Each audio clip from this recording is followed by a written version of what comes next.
Something is stalking the frozen edges of Alaska, and tonight on Midnight Whispers Stories, you'll hear the terrifying cases no one can explain.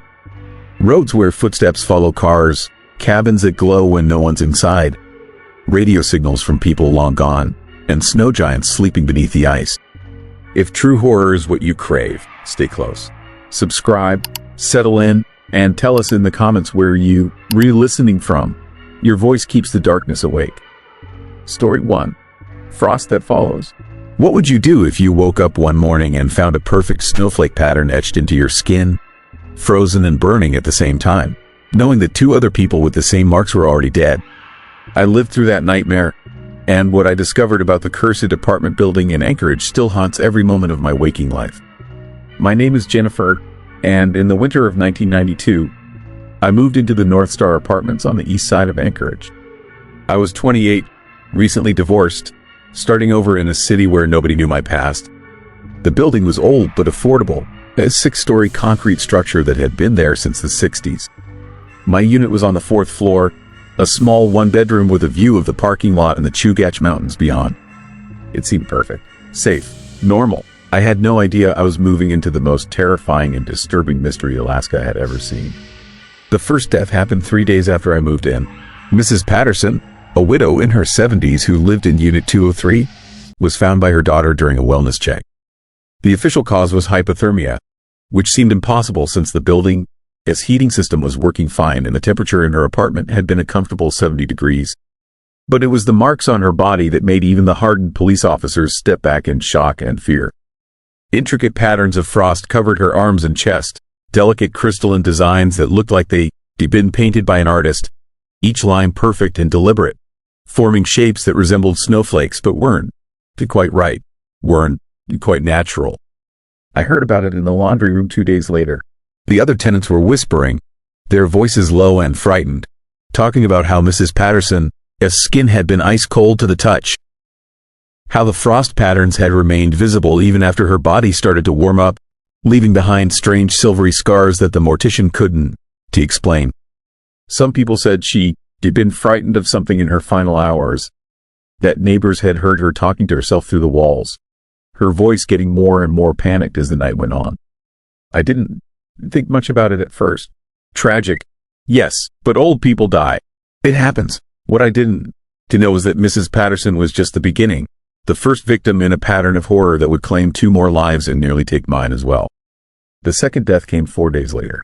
Marcus Webb, a grad student in his mid-20s who lived in Unit 512, was found in his bathroom by his roommate. Same impossible cause of death.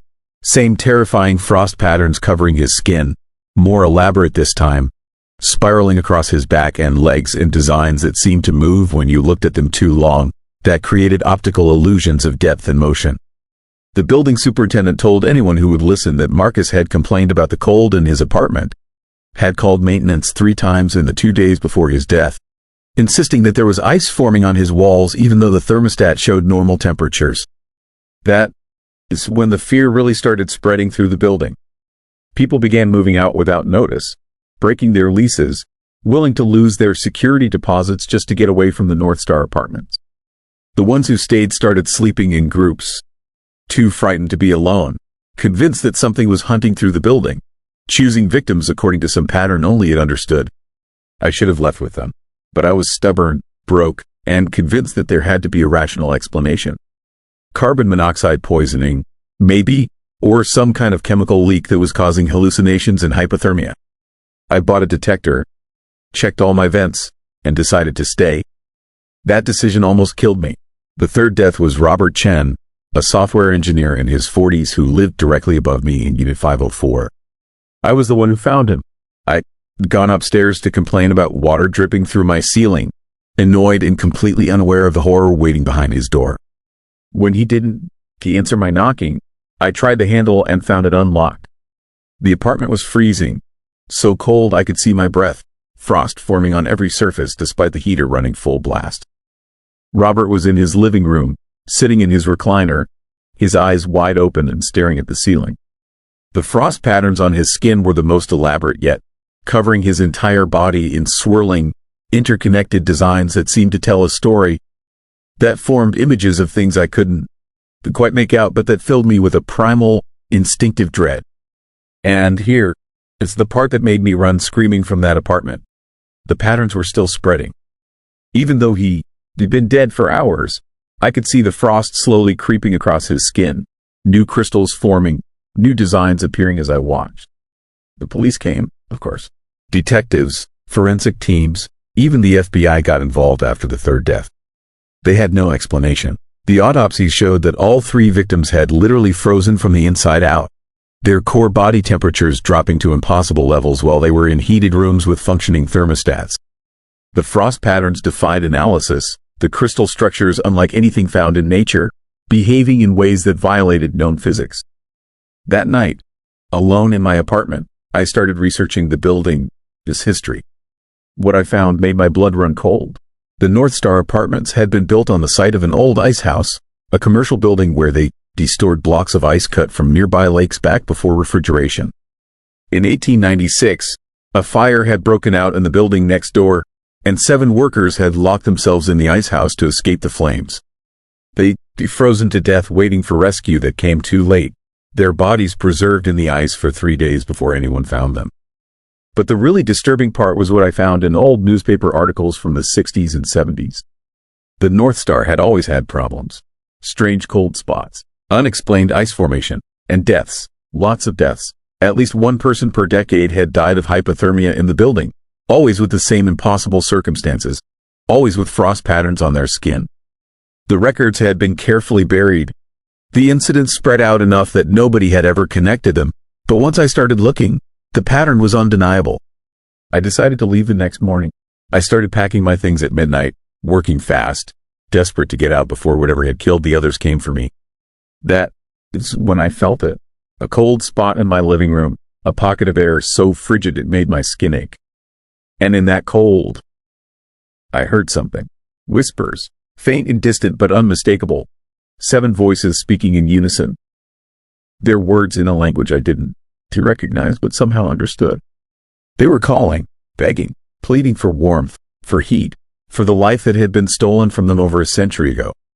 I looked down at my arms and saw it starting. Tiny white lines appearing on my skin, frost forming in intricate patterns, spreading slowly across my wrists and up toward my elbows. The cold was inside me now, in my veins, in my bones, burning and freezing at the same time.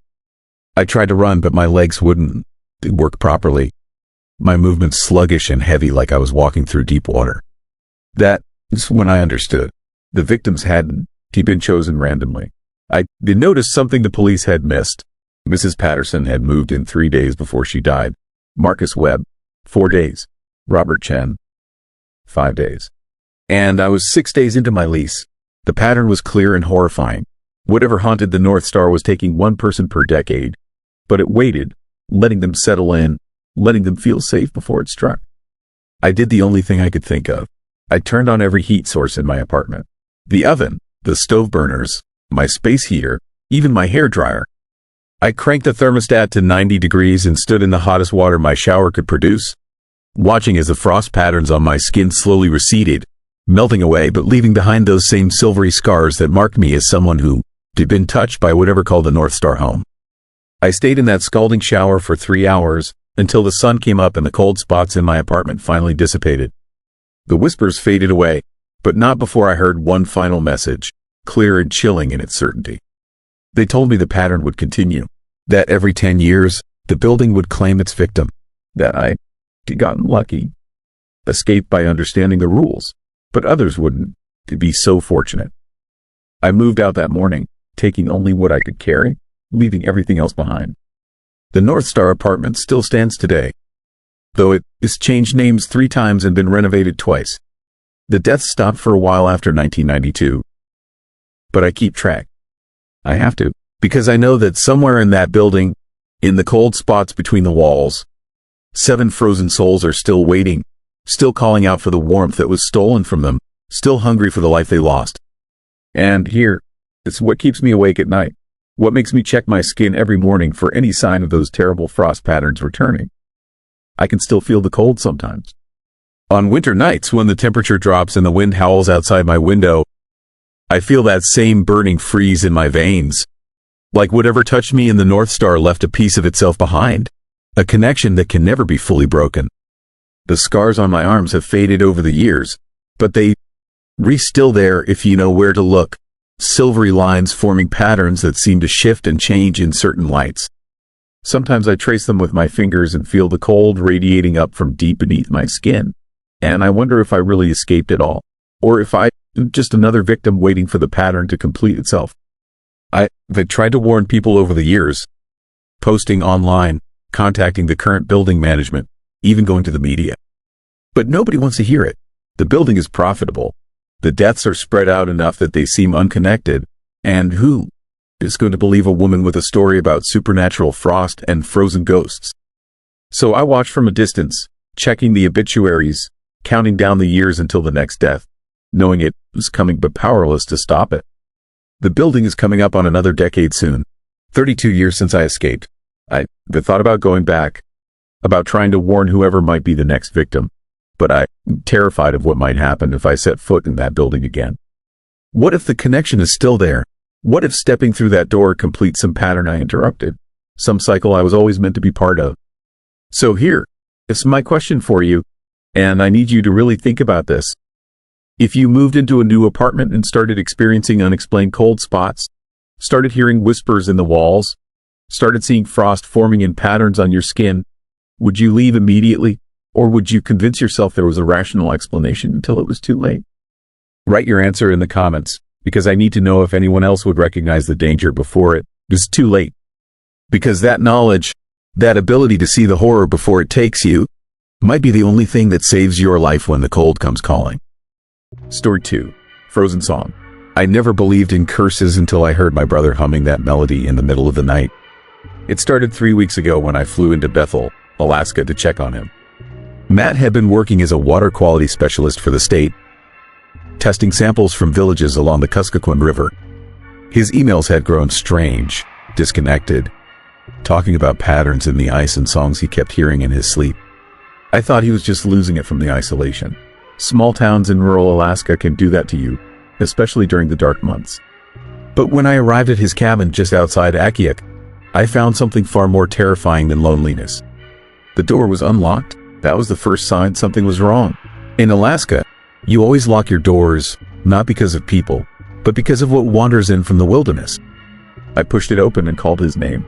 The cabin was freezing, colder inside than the 20 below zero outside. My breath formed clouds so thick I could barely see through them. The thermostat showed 78 degrees, but frost covered every surface, creeping up the walls like frozen veins spreading through a dying body. I found Matt in the back bedroom, sitting on the edge of his bed, staring at the wall. His lips were moving, but no sound came out at first. Then I heard it, a low hum, so faint I almost missed it beneath the wind rattling the windows. It was beautiful in the most unsettling way, like wind chimes made of ice or the sound of a glacier calving in slow motion. The melody had this strange mathematical precision to it, rising and falling in patterns that felt wrong, like they were bypassing my ears and going straight into my brain. Matt, I stepped closer, my boots crunching on frost that shouldn't have been there. What are you doing? He didn't respond. His eyes were open but unfocused, pupils dilated so wide they looked black. The humming continued, that eerie, complex tune that made my teeth ache. I grabbed his shoulder and he was cold, so cold that I yanked my hand back. His skin felt like touching a corpse that had been left in a freezer for days. That's when I noticed the water glass on his nightstand. The water inside was frozen solid, but not like normal ice. It had these intricate patterns running through it, crystalline structures that looked almost deliberate, like someone had carved a map into the ice from the inside.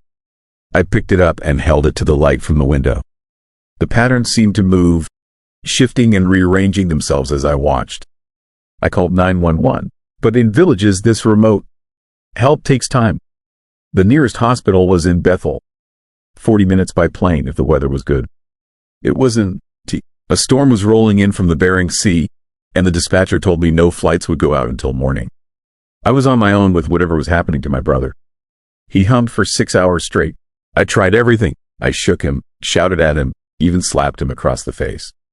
Nothing broke through. He just sat there, producing that haunting melody while frost continued spreading across the walls. I called the local health clinic, and the nurse told me something that made my blood run cold. She said I was the fourth person to report this in the last 2 weeks. 4 other people in villages along the Kuskokwim had started humming the same exact song. 3 of them were already dead. They walked into the river, she said, her voice shaking. Middle of the night, still humming. By the time anyone found them, they were frozen solid, standing upright in the ice like statues. The autopsies showed something impossible. Their vocal cords were frozen from the inside, covered in ice crystals that had these weird geometric patterns etched into them. What kind of patterns? I asked, looking at the frozen water glass still in my hand. Like a map, she said. The pathologist said it looked like an acoustic representation of water molecules freezing. They'd never seen anything like it. I hung up and stared at Matt. He was still humming, and I realized with creeping horror that I was starting to recognize the melody. Not because I heard it before, but because something in my mind was trying to complete it, filling in the notes before he made them. The song was infectious, worming its way into my thoughts like a parasite looking for a host. I had to get him away from here. I managed to half carry, half drag him to my rental truck. He never stopped humming, never even seemed to notice I was moving him. His body was limp but rigid at the same time, like he was caught between 2 states of being. I blasted the heat as high as it would go and started driving toward Bethel. The storm was getting worse, snow coming down so thick the headlights barely penetrated 3 feet ahead. That's when I started hearing other voices. At first, I thought it was the wind, but as I drove through the darkness, I realized there were others humming the same melody. They were standing by the side of the road, figures in the snow, motionless except for the vapor rising from their mouths as they sang. Some were in pajamas. One was completely naked, her skin blue-white in my headlights. They all had that same empty stare, eyes black and unfocused. And they were all walking toward the river. I counted 12 of them before I stopped looking.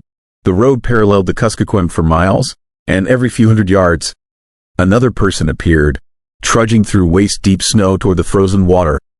The singing was everywhere now, surrounding the truck, seeping in through the vents despite the closed windows. Matt's humming grew louder, matching the chorus outside. Then he tried to open the door. I grabbed his arm and held on, steering with one hand while he fought against me with surprising strength. His eyes were still vacant, but his body knew exactly what it wanted. He needed to reach the river. The compulsion was written in every movement, every twitch of his muscles. I pulled over and used my belt to tie his wrist to the door handle, buying myself a few minutes to think. That was when I saw what was in the river. The ice was glowing, not bright, but with this faint bioluminescence, like foxfire on rotting wood. It pulsed in rhythm with the singing, spreading out from the figures already frozen in the water. There had to be 30 of them, maybe more, standing upright in the ice like an army waiting to wake. The glow came from inside their bodies, illuminating them from within like grotesque lanterns. I understood then what was happening. This wasn't a disease or a curse. It was something in the water, something that had been there long before humans came to Alaska. The state had sent Matt to test water quality, and he found it. Or it had found him? The melody wasn't just a song. It was instructions. My phone rang, startling me so badly I almost drove off the road. It was a number I didn't recognize, but I answered anyway, desperate for any connection to normalcy. Don, let him reach the water. The voice was male, rough, speaking in a heavy accent. You listening to me? Don, let him reach that river or he is gone. Who is this? Alexei Petrov. The one who found the first body 2 weeks ago. My daughter. His voice cracked. She was 14. Started humming that damn song and walked right past me like I wasn't there. I tried to stop her, but she was so strong, stronger than any little girl should be. The cold makes them strong, makes them something else. What is it? I asked. What is doing this? Something old, something that lives in the deep water where the river doesn't freeze even in the worst winters. The elders in my village, they have stories about it, about the singing sickness that comes when the ice is wrong. They say it's trying to remember something, trying to rebuild itself one person at a time. Rebuild what? I don't know. But every person who goes into that water becomes part of it. Their bodies freeze, but they dawn. They die. Not really. They just stand there, singing, adding their voice to whatever the hell it was trying to say. Matt's humming grew louder, more insistent. His free hand clawed at the window, leaving streaks in the frost that had formed on the inside of the glass. How do I stop it? I asked. There was a long pause. You can. Once they start singing, they were already gone. The only thing you can do is make sure they dawn to reach the water. Keep them away long enough and maybe they'll burn it out of their system. But you have to keep them warm. The cold is what it wants. The cold is how it spreads.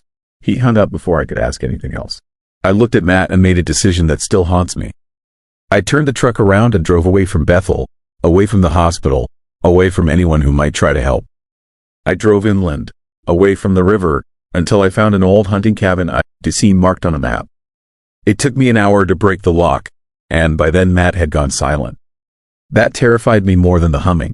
I dragged him inside and started a fire in the wood stove, piling in every piece of wood I could find. The cabin heated up fast, and I stripped off his frozen clothes, wrapping him in every blanket I could locate. His skin was ice cold, covered in a thin layer of frost that melted as the room warmed.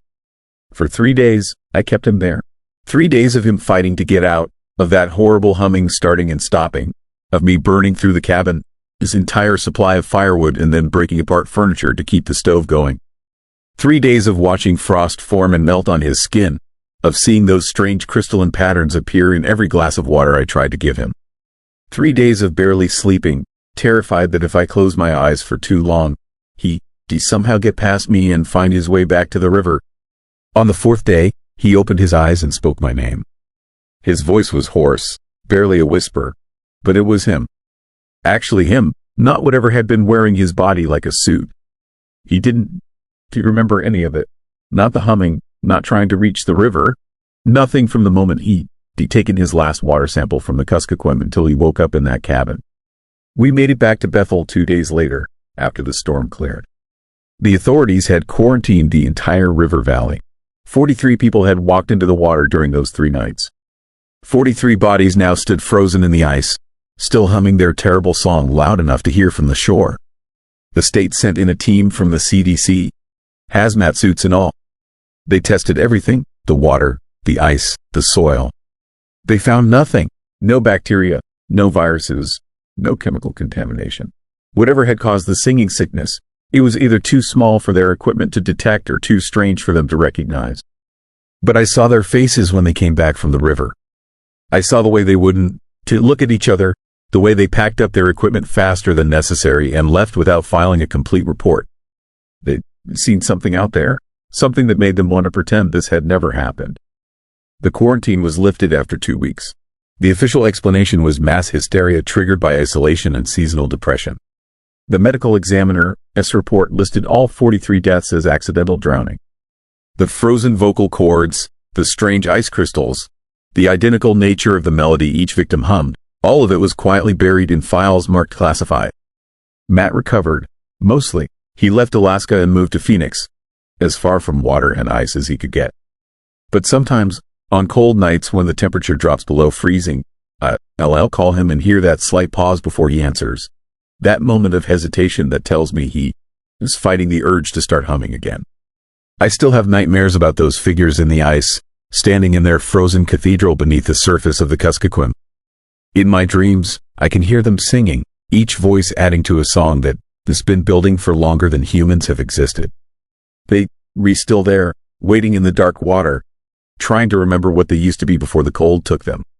The state closed Matt's position and stopped testing water quality in that section of the river. They said budget cuts, but I know the truth. They were afraid of what else they might find. Sometimes I wonder if the singing sickness is still spreading, moving through groundwater and underground rivers, reaching into wells and reservoirs across Alaska. I wonder how many people have started humming that melody in the middle of the night, fighting the urge to walk toward the nearest body of water. And I wonder what will happen when enough people have sung the song, when enough voices have joined that frozen chorus. What will wake up when the melody is finally complete? I moved to Nevada 6 months ago, to the driest part of the desert I could find. But every time it rains, every time water pools on the ground or frost forms on my windows, I hear it again. That haunting, mathematical melody, calling to something deep inside me that wants to understand, wants to sing along, wants to walk into the cold and become part of something vast and ancient and terrifying. I haven't hummed it yet, but I know I will eventually. We all will, because once you've heard the song, once it has infected your mind with its frozen patterns and crystalline logic, you never really escape it. You just wait, counting the days until the cold comes back and the water calls you home. The singing sickness is still out there, patient and hungry, growing stronger with every voice it claims. And the most terrifying part? Nobody is even looking for a cure. They decided it was easier to pretend it never happened, to let it spread quietly through the darkness while everyone else sleeps. So if you ever find yourself in rural Alaska, near the Kuskokwim River or any of the waterways that feed into it, and you hear someone humming a melody that sounds like ice forming, like water remembering how to freeze, don't to investigate. Don't to get close. And whatever you do, don't to listen too carefully.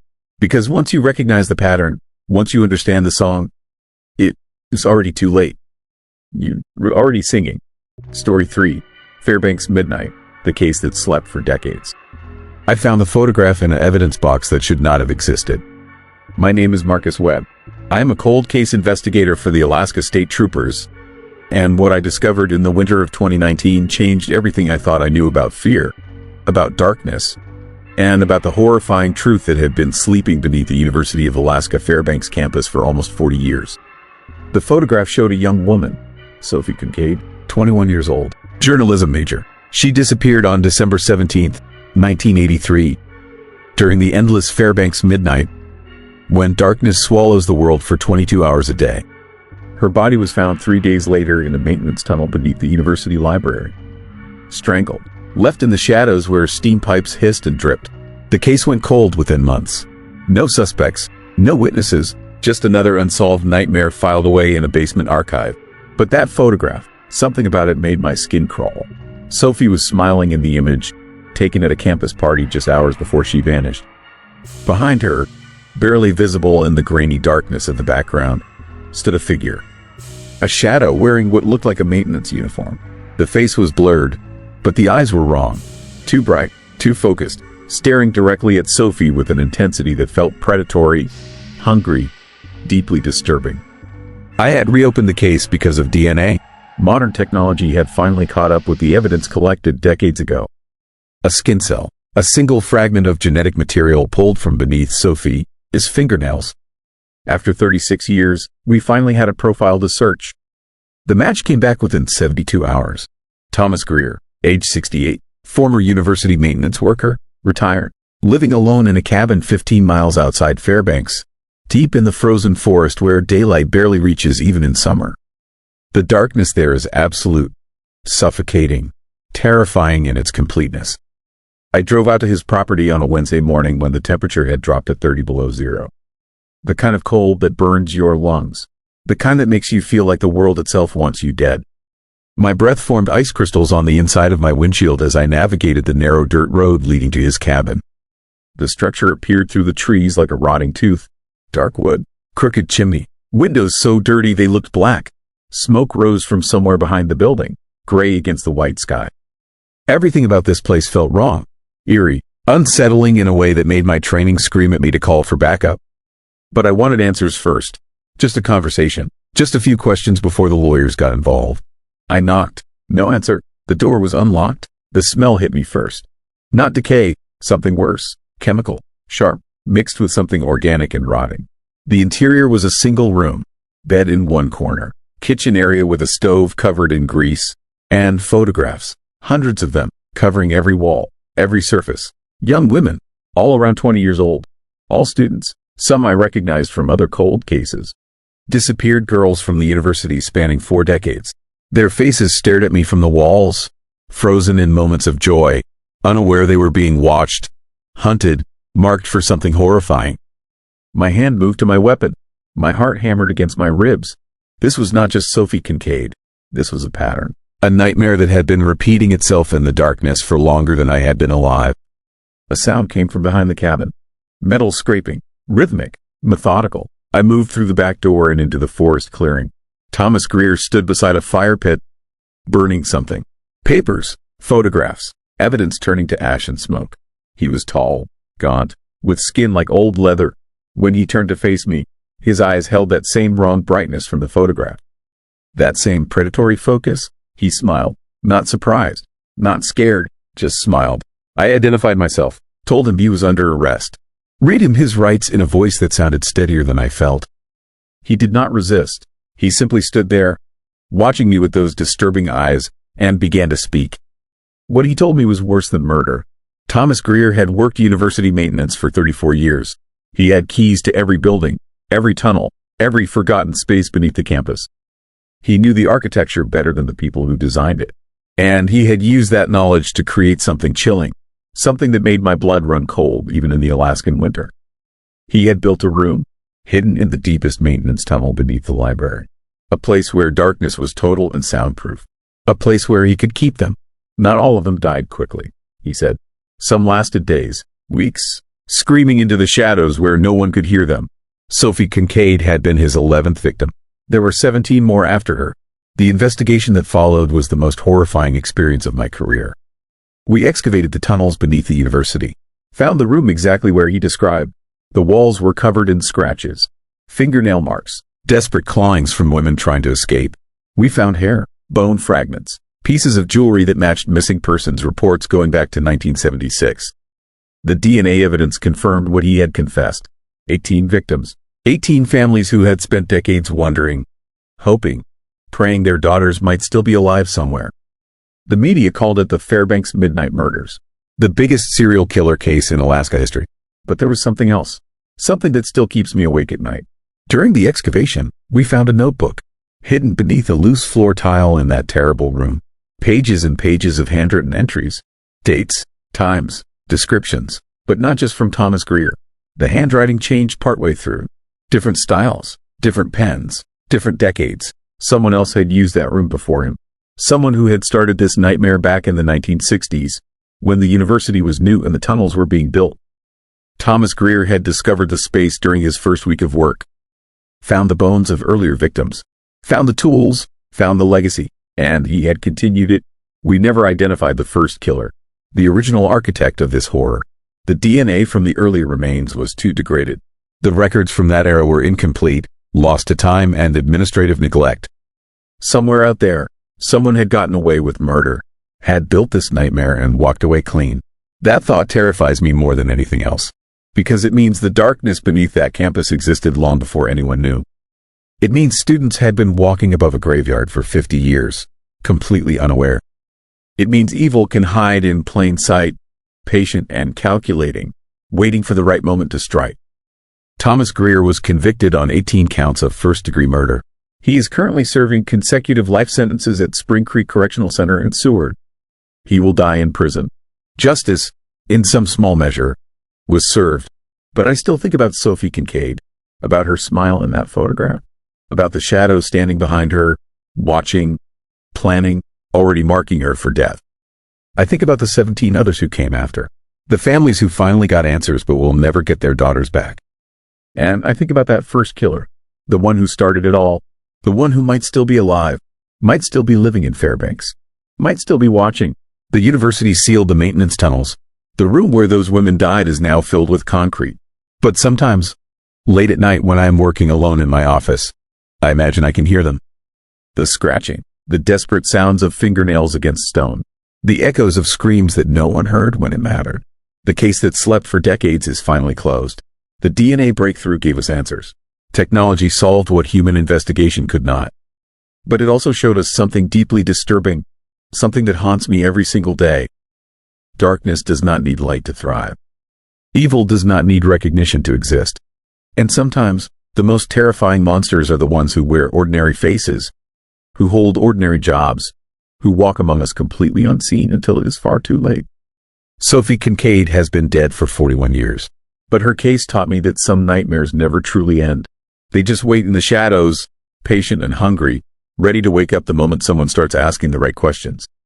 I found the photograph in an evidence box that should not have existed. And now I cannot stop wondering what else is still sleeping in the dark, waiting to be discovered. Story 4. Room 315. I should have listened when the woman at the gas station told me not to stay there. But when you are driving through Juneau in January and the snow is coming down so hard you can barely see 10 feet ahead, you take whatever room you can get. That is how I ended up at the Baranoff Hotel, standing in front of the front desk at 2 in the morning, my hands still shaking from white-knuckling the steering wheel for the last 4 hours. The clerk was an older man with deep lines carved into his face like someone had taken a knife to leather. He did not smile when he handed me the key. Room 315, third floor. He just stared at me with these dark, hollow eyes and said the elevator was broken. I would have to take the stairs. Something about the way he said it made my stomach turn. But I was too exhausted to care. I just wanted a bed. The stairwell smelled like mildew and something else. Something sweet and rotten that I could not place. Each step creaked under my weight, and the sound echoed up into the darkness above me. The lights flickered twice as I climbed, casting these long, disturbing shadows that seemed to move on their own. By the time I reached the third floor, my heart was pounding harder than it should have been. The hallway stretched out in front of me, impossibly long and narrow. The carpet was this deep red color, stained and worn in places, and the walls were covered in faded wallpaper that might have been nice once, but now it just looked diseased. Every few feet there was a wall sconce, but only half of them were working. The ones that did work gave off this weak, yellowish light that made everything look sick. Room 315 was at the very end of the hall. I noticed the cold first. Not the kind of cold you get from bad heating. This was different. This was the kind of cold that comes from something being fundamentally wrong. It hit me the moment I opened the door, like walking into a freezer. My breath came out in visible clouds. I flipped the light switch and nothing happened. Flipped it again, still nothing. The only light came from the hallway behind me and the pale glow of the city lights filtering through the thin curtains. The room itself looked like it had not been updated since the 1970s. There was a double bed with a sagging mattress, a small wooden desk, and a chair that looked like it might collapse if you sat in it. The wallpaper in here was peeling at the corners, revealing layers of older paper underneath. The whole place had this heavy, oppressive feeling to it, like the air itself was thick with something unseen. I left the door open to let in some light from the hallway and walked over to the window. Outside, the snow was still falling in thick sheets, and the streets below were completely empty. Juneau felt like a ghost town. No cars, no people, just the wind howling between the buildings and the eerie silence that comes with a city buried under snow. That is when I heard it. Footsteps. Slow, deliberate footsteps coming from above me. Someone was walking around on the fourth floor. Back and forth, back and forth. The same path, over and over. It sounded like heels on hardwood, which was strange because I was pretty sure the whole building had carpet. I stood there listening, trying to convince myself it was just another guest who could not sleep. But something about the rhythm of it felt wrong. Too measured, too purposeful. Then it stopped. The silence that followed was somehow worse than the sound. I waited, holding my breath, but the footsteps did not start again. I told myself I was being paranoid. I was exhausted. My mind was playing tricks on me. I closed the curtains and turned around to face the room. The door had closed. I did not close it. I specifically left it open because the light in the room was not working. But now it was shut tight. I walked over and tried the handle. It turned easily enough. And when I opened it, the hallway was exactly as I had left it. Empty, quiet, nothing had changed. I shut the door again and locked it this time. The deadbolt clicked into place with a solid thunk that should have made me feel safer but did not. I kicked off my boots and lay down on the bed without even bothering to undress. The mattress was lumpy and smelled faintly of cigarettes and something floral, like old perfume that had been absorbed into the fabric over decades. I closed my eyes and tried to sleep. That is when the scratching started. It was coming from inside the walls. A soft, persistent scratching, like fingernails dragging across plaster. It moved from the wall behind the headboard, around to the side, then over to the wall near the door. It circled the entire room, slowly, methodically. I sat up and pressed my ear against the wall. The scratching stopped immediately. For a full minute, there was nothing. Just my own breathing and the distant sound of wind outside. Then it started again. This time it was faster, more frantic, like whatever was making the sound was desperate to get out. Or to get in. I grabbed my phone and turned on the flashlight, sweeping the beam around the room. The light caught something on the far wall, near the corner by the bathroom. There was writing, scratched into the wallpaper, crude, uneven letters that looked like they had been carved with something sharp. She never left. My blood went cold. I walked closer, holding the phone up to get a better look. The letters were old, The edges of the scratches had yellowed with age. This was not fresh. But as I stood there staring at those 3 words, I heard something else. Breathing. Slow, ragged breathing coming from the bathroom. The door was slightly ajar, and through the crack, I could see nothing but darkness. My hand was shaking so badly I could barely hold the phone steady. Every instinct I had was screaming at me to leave, to get out of that room and never look back. But I could not move. I was frozen, staring at that door, listening to that horrible, wet breathing that sounded like someone drowning on dry land. Then the door creaked open. Just an inch, then another. I did not wait to see what was inside. I ran. I grabbed my boots and my keys and I ran out of that room so fast I almost tripped over my own feet. The hallway was somehow even colder than the room had been. The lights were flickering worse now, and I could see my breath hanging in the air like fog. I ran toward the stairwell, and that is when I saw her. At the end of the hall, standing in front of the window. She was wearing a white dress, long and flowing, the kind women wore in the 1920s. Her hair was dark and hung down past her shoulders, but I could not see her face. She was facing away from me, completely still, like a statue. The light from the window behind her created this disturbing silhouette that made her look less like a person and more like a shadow wearing skin. I wanted to run past her, to get to the stairs and get out of there, but my legs would not move. I was locked in place, staring at this woman who should not have been there, who could not have been there. And then, slowly, impossibly slowly, she started to turn around. I did not wait to see her face. I turned and ran the other way, back toward room 315, past it, toward the other end of the hallway where I remembered seeing another stairwell. My footsteps echoed off the walls, loud and panicked, and behind me I could hear other footsteps. The same measured, deliberate footsteps I had heard from the floor above. But now they were in the hallway with me. Getting closer, I reached the stairwell and threw myself through the door. I took the stairs 3 at a time, nearly falling twice, my heart hammering so hard I thought it might burst. I could still hear those footsteps above me, following me down. When I reached the 2nd floor, I did not stop. I kept going. 1st floor, lobby. The front desk was empty. The clerk was gone. The entire lobby was dark except for one small lamp on the desk that cast these long, creepy shadows across the room. I ran to the front door and pulled. Locked. I pulled harder, rattling the door in its frame, but it would not budge. I looked around for another exit, any exit, but there was nothing. The windows were too high and too narrow. I was trapped. That is when I heard the elevator ding. I spun around. The elevator was on the other side of the lobby, and the doors were sliding open. The clerk had said the elevator was broken, but there it was, doors opening wide, revealing nothing but darkness inside. And then I saw a movement, something pale and white, shifting in the shadows. The woman in white stepped out of the elevator. She was closer now, close enough that I could see her face, except she did not have a face. Not anymore. Where her eyes should have been, there were just empty sockets, dark and hollow. Her mouth was open in a silent scream, stretched too wide, showing teeth that were too long and too sharp. Her skin was gray and waxy, like a corpse that had been in the water for too long. She raised one hand and pointed at me.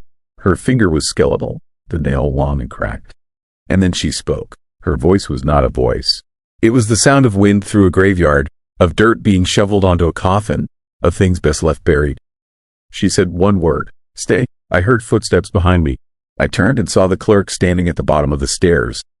His face was expressionless, but his eyes were different now. They were the same hollow, empty sockets the woman had. He started walking toward me, slow and steady, and behind him I could see others. More figures in old clothes, their faces blank or missing entirely. All of them moving with that same nightmare slowness. The woman in white was getting closer too. I was surrounded, trapped between them. My back hit the front desk and I realized with horror that there was nowhere left to go. This was it. This was how it ended. In a haunted hotel in Juneau, Alaska, torn apart by ghosts or demons or whatever these things were. But then I remembered the key in my pocket. Room 315. I did not know why, but I pulled it out and held it up like it was some kind of weapon. The moment I did, all of them stopped. The woman in white, the clerk, the others. They all froze in place, staring at the key with those empty, terrifying eyes. And then, just as suddenly as it had started, it ended. The lights came back on. The figures vanished like smoke. The front door unlocked with a soft click. I did not hesitate. I threw the door open and ran out into the snow. I drove for 6 hours straight. I did not stop until I was out of Alaska entirely. I never went back. I never will. But sometimes, late at night, when I am alone and the house is quiet, I hear them. Those footsteps, slow and measured, walking above me. And I know, with absolute certainty, that they are still looking for me. Still waiting for me to come back to room 315. Because the thing about the Baranov Hotel is this. Once you check in, they never really let you leave. Part of you stays there forever. Walking those dark hallways, scratching at the walls, waiting in room 315 for the next guest who does not know any better. The next person who ignores the warnings and takes the key. I still have that key. I do not know why I kept it. Maybe as a reminder, maybe as proof that it really happened. But every time I look at it, I feel that same freezing cold I felt in that room. And I hear her voice, that horrible, chilling voice. Stay. Story 5, Anchorage Ship Creek, the woman who warns the homeless. I should have listened to the woman in white the first time she appeared. My name is David Chen. I am a social outreach worker in Anchorage, Alaska, and for 3 years I have walked the camps along Ship Creek, bringing food and supplies to the homeless population that shelters beneath the bridges and along the frozen banks. I have seen frostbite. I have seen hypothermia. I have seen people die in the darkness when temperatures drop to 20 below and help arrives too late. But I have never seen anything as terrifying as what happened last January, when the woman in white started appearing to warn me, and I ignored her until it was far too late. Ship Creek runs through downtown Anchorage like a vein of ice water, separating the port from the railroad yards. During summer, tourists fish for salmon there. During winter, it becomes something else entirely. A place where shadows gather, a place where the forgotten and desperate build camps from tarps and cardboard, trying to survive another night in the brutal Alaskan cold. The creek makes sounds at night, cracking ice, rushing water beneath frozen surfaces. And sometimes, if you listen closely, something that sounds almost like whispering. The locals have stories about Ship Creek, urban legends passed around shelters and soup kitchens. They say a woman died there in 1978. Her name was Catherine Moore. She was 26 years old, engaged to be married. But her fiancé never came home from the fishing boats that summer. Lost at sea during a storm in the Bering, she waited for months, refusing to believe he was gone. Then one December night, she walked out onto the frozen creek, lay down on the ice, and let the cold take her. They say she still walks the banks, still searches for him, still tries to warn people about the danger of the water, the ice, the darkness that swallows everything. I never believed in ghosts. I believed in hypothermia statistics and emergency response times and the very real, very human tragedy of homelessness in a city where winter can kill you in hours. Then I met Thomas Whitfield. Thomas was 62 years old, Vietnam veteran, lost his housing after medical bills ate through his savings. He had been living under the Ship Creek Bridge for 8 months when I first encountered him in October. Quiet man, dignified despite his circumstances, he kept his camp clean, helped other homeless folks when he could, and always thanked me for the supplies I brought. By December, he had developed a bad cough, chest infection that would not clear. I begged him to come to the shelter, to get medical attention, but he refused. He said he could not leave his spot, said someone needed to stay and watch the creek, said the woman had told him something terrible was coming, and he had to warn the others. I assumed he was delusional. Hypothermia can cause confusion, so can malnutrition and untreated infection. I brought him antibiotics, warm clothes, and warmers. I did everything I could within the limitations of my job. Then on December 15th, I saw her for the first time. I was walking the creek path around 9 at night, checking on the camps before the temperature dropped. The darkness was absolute except for my flashlight beam. My breath formed clouds that hung in the air like frozen ghosts. And then, maybe 50 yards ahead, I saw movement. A woman stood on the bank, right at the edge of the water. She wore a long white dress, completely inappropriate for the weather. Her hair was dark and hung loose around her shoulders. She was staring at something in the creek, her posture rigid with what looked like horror or grief. I called out, asked if she needed help. The words echoed off the ice. She turned slowly to face me. Her eyes were wrong, too dark, too hollow, like looking into empty wells. And when she opened her mouth, no sound came out, but I understood what she was trying to communicate. A single word that formed in my mind with chilling clarity. Danger. Then she was gone. Not walking away, just gone. Vanished into the darkness like she had never existed. I stood there for 5 minutes, shaking, telling myself I had imagined it. Exhaustion, cold, stress. The mind plays tricks in extreme conditions. But Thomas saw my face when I reached his camp. He nodded slowly, like he had been expecting this. He told me the woman had been appearing to him for weeks. Every night she came, stood by the water, pointed at the ice, tried to warn him about something beneath the frozen surface. He said she was desperate, frantic, trying to communicate something urgent but unable to make herself heard. I documented it in my notes as possible shared delusion brought on by environmental stress. I increased my visits, brought more supplies, tried harder to convince Thomas and the others to come to the shelters. 3 nights later, I saw her again. This time she was closer, standing directly in my path. The white dress billowed around her despite the complete absence of wind. Her face was pale, almost translucent in my flashlight beam. And she was pointing, not at the creek, at me. Her mouth moved, forming words I could not hear but somehow understood. Leave. Now. Danger. My training told me to document this, to report possible environmental contaminant causing hallucinations. But something deeper, something primal, told me to run.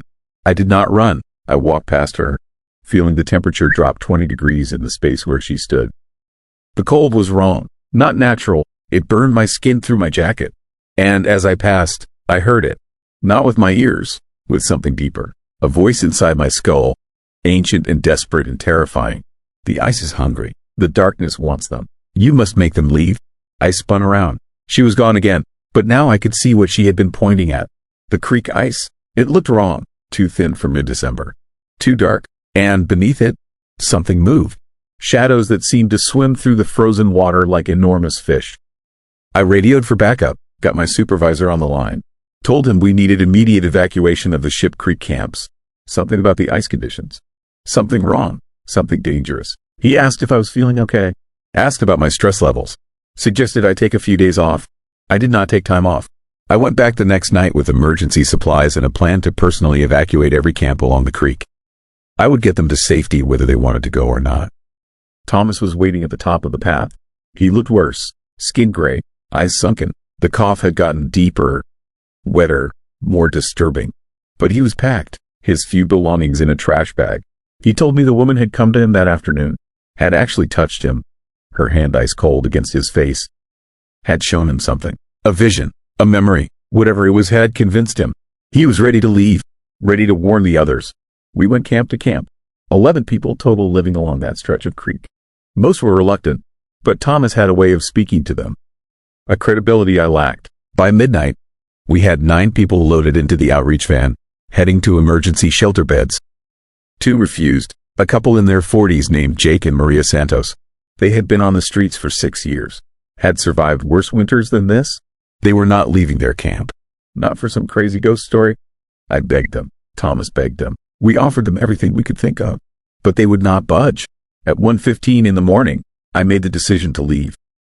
I would come back at dawn, would bring police if necessary, would find a way to get them to safety.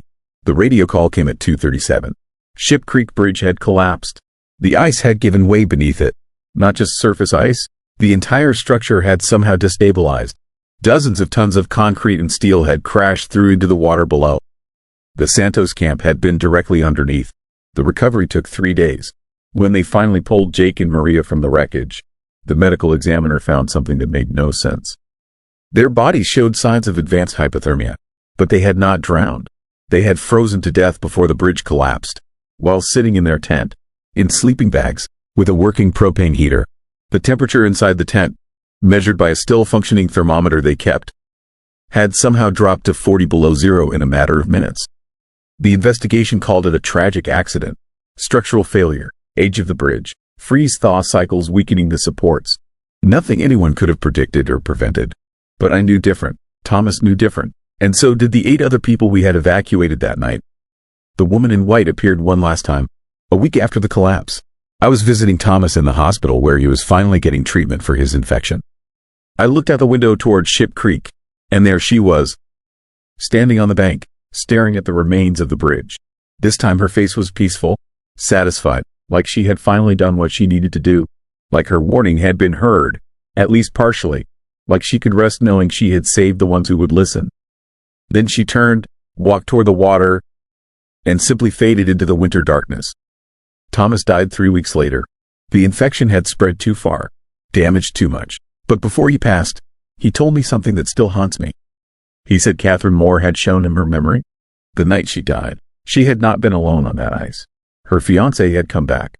Not alive, something else, something that lived in the creek. Something that had taken his form to lure her out onto the frozen surface. Something that fed on cold and despair and the desperate loneliness of winter. He said she had been trying to warn people for 46 years. Trying to tell them the creek was hungry. That darkness lived beneath the ice. That something waited for the vulnerable, the isolated, the forgotten. He said she had saved him, had given him purpose in his final weeks, had let him help others one last time. I do not work Ship Creek anymore. I transferred to a different district, but I still drive past sometimes, still see the camps along the banks, still watch for a woman in white who might be trying to warn someone else. The locals still tell stories about Catherine Moore, about love lost and promises broken, about a spirit who walks the frozen banks, desperate to save people from the same fate she suffered. They call it an urban legend, a ghost story to scare tourists and newcomers. But I know the truth. I know she is real. I know she still walks that creek, watching, warning, trying to protect the homeless from something far more terrifying than cold weather and structural failures. I should have listened the first time she appeared. Maybe Jake and Maria would still be alive.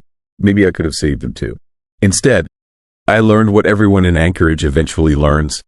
Some warnings come from places we cannot explain, and ignoring them has consequences that echo in the darkness long after the danger has passed. The woman in white still walks Ship Creek, still searches for her lost love, still tries to warn the vulnerable. And if you ever find yourself near those frozen banks on a winter night, and you see her standing by the water in that long white dress, do not ignore her. Because the ice is always hungry, the darkness always waits, and sometimes, the dead care more about the living than the living care about themselves. Story 6. Arctic Highway. They found my snowmobile 3 days after I disappeared. The engine was still warm. That is the part nobody can explain. How could the engine still be warm after 72 hours in negative 30-degree weather? The search team said it was impossible. They said a lot of things were impossible about what happened to me on the Arctic Highway that night. But I was there. I know what I saw. And I know why I will never go back to Alaska. It started as a routine trip. I had been running supplies between Fairbanks and the mining camps up north for 2 years. Same route, same schedule, every Tuesday and Friday, like clockwork. The Arctic Highway is not really a highway at all. It is a snowmobile trail that cuts through 100 miles of absolute nothing. No towns, no gas stations, no cell service, just endless white wilderness and the kind of cold that makes your lungs burn with every breath. I left Fairbanks at 4 in the afternoon. The sun was already setting, which meant I would be running the trail in complete darkness. That was normal for January. What was not normal was the feeling I had pulling out of the garage. This creepy sense of dread that settled in my chest like a stone. I told myself it was just nerves, maybe the coffee I had been drinking all day. But deep down, I knew something was wrong. The first hour was fine. The trail was clear and the sky was full of stars. The kind of stars you only see in places where civilization ends. My headlight cut through the darkness ahead of me, illuminating the packed snow and the endless spruce trees on either side. The cold was brutal, even through my insulated gear, but I was used to it. This was just another run, just another night. Then I saw the tracks. They appeared suddenly, cutting across the trail from east to west. Snowmobile tracks, fresh ones, the edges still sharp and clean. But that was strange. Nobody else should have been out here. I was the only one who ran this route on Tuesdays. The mining camps did not send runners midweek. I slowed down and followed the tracks with my eyes. They disappeared into the trees on the left side of the trail. I should have kept going. That is what my brain was screaming at me to do. But curiosity got the better of me. I stopped the sled and killed the engine. The silence that followed was terrifying. Not peaceful, not quiet, terrifying. It was the kind of silence that feels alive, like something is listening. Watching, waiting. I turned on my flashlight and walked over to the tracks. They were deep, which meant whoever made them was carrying weight. Supplies, maybe, or equipment. I knelt down and touched the edge of one of the tracks. Still soft, these were made within the last hour, maybe less. That is when I noticed something disturbing. The tracks did not just cross the trail. They stopped. Right in the middle of the trees, maybe 20 feet off the trail, they just ended. No turnaround, no sign of the snowmobile coming back out. They just vanished, like whoever was riding it had driven straight up into the sky. My hands started shaking, and it was not from the cold. I stood up and swept my flashlight through the trees. Nothing, just darkness and shadows and the skeletal shapes of frozen spruce branches. I called out. My voice sounded small and weak, swallowed by the vastness around me. Nobody answered. I walked back to my sled and started the engine. The sound was loud and reassuring, a reminder that I was not completely alone out here. I had a machine. I had light. I had a way out. I gunned the throttle and kept moving north, trying to put as much distance between me and those impossible tracks as I could. But 10 minutes later, I saw them again. The same tracks, cutting across the trail in the exact same way. East to west, disappearing into the trees. I stopped again, my heart pounding. This did not make sense. I had been moving north the entire time. There was no way I could have circled back to the same spot. The trail did not loop. It was a straight line. I got off the sled and walked over to the tracks. They were identical to the first set. Same depth, same width, same eerie ending point in the trees. I looked back at my own tracks behind me, just to make sure I was not losing my mind. They were there, a single line stretching south, back toward Fairbanks. I had not turned around. I had not gotten lost. So how was I seeing the same tracks twice? That is when I heard the sound. A low, mechanical growl coming from somewhere in the trees to my left. Another snowmobile, but the sound was wrong. It was too deep, too grinding, like the engine was damaged or running on something other than gasoline. I pointed my flashlight toward the sound and saw movement, a dark shape between the trees, 50 yards out, moving parallel to the trail. I shouted again, asked if they needed help. The shape stopped moving. The engine noise cut out. For a few seconds, there was nothing but that horrible, listening silence. Then the shape started moving again, toward me. I did not wait. I ran back to my sled, jammed the key in the ignition, and hit the throttle. The machine lurched forward, the skis slipping slightly on the packed snow before finding traction. I opened it up as fast as I dared, the speedometer climbing past 40, then 50. The trees blurred past me on either side. The wind screamed in my ears. And behind me, I could hear that grinding engine sound getting closer. I risked a glance back. There was a headlight behind me. Just one. Most sleds have two. This one was just a single beam, cutting through the darkness like a searchlight. And it was gaining on me. I pushed my sled harder, the engine whining in protest. 60 miles per hour. 65? The trail was not meant for these speeds. One wrong move, one hidden drift, and I would flip. But I did not have a choice. Whatever was behind me was not human. I knew that with the same certainty I knew my own name. The single headlight got closer, close enough that I could see my own shadow stretching out in front of me on the snow. And then I saw something that made my blood turn to ice. The light was not coming from a headlight. It was coming from higher up, 8 feet off the ground. Maybe more. I looked back again, and this time I saw it clearly. The thing chasing me was not riding a snowmobile. It was something else, something tall and wrong, with long limbs that moved too fast, loping through the snow like a spider. The light was coming from its head, or what should have been its head.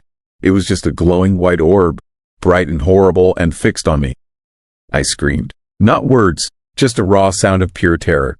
I leaned forward, trying to squeeze every last bit of speed out of the sled. The engine was redlining. The whole machine was shaking. But it did not matter. The thing was right behind me now.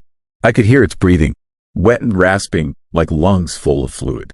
Then my headlight caught something ahead. A cabin, small and dark, set back from the trail about 30 yards. I did not think. I just reacted. I cranked the handlebars hard to the left and sent the sled careening off the trail toward the cabin.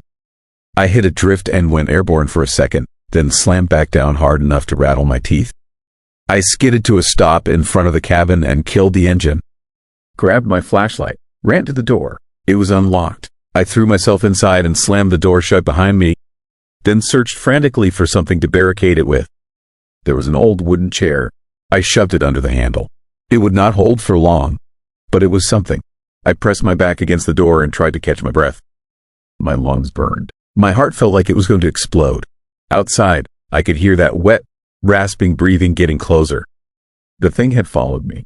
Of course it had. I turned on my flashlight and swept it around the cabin. It was a single room, maybe 15 feet across. There was a cot in one corner, a small table, and a wood stove that looked like it had not been used in years. The walls were bare except for one thing, a map, pinned to the wall above the table. I walked over to it, keeping my flashlight pointed at the door.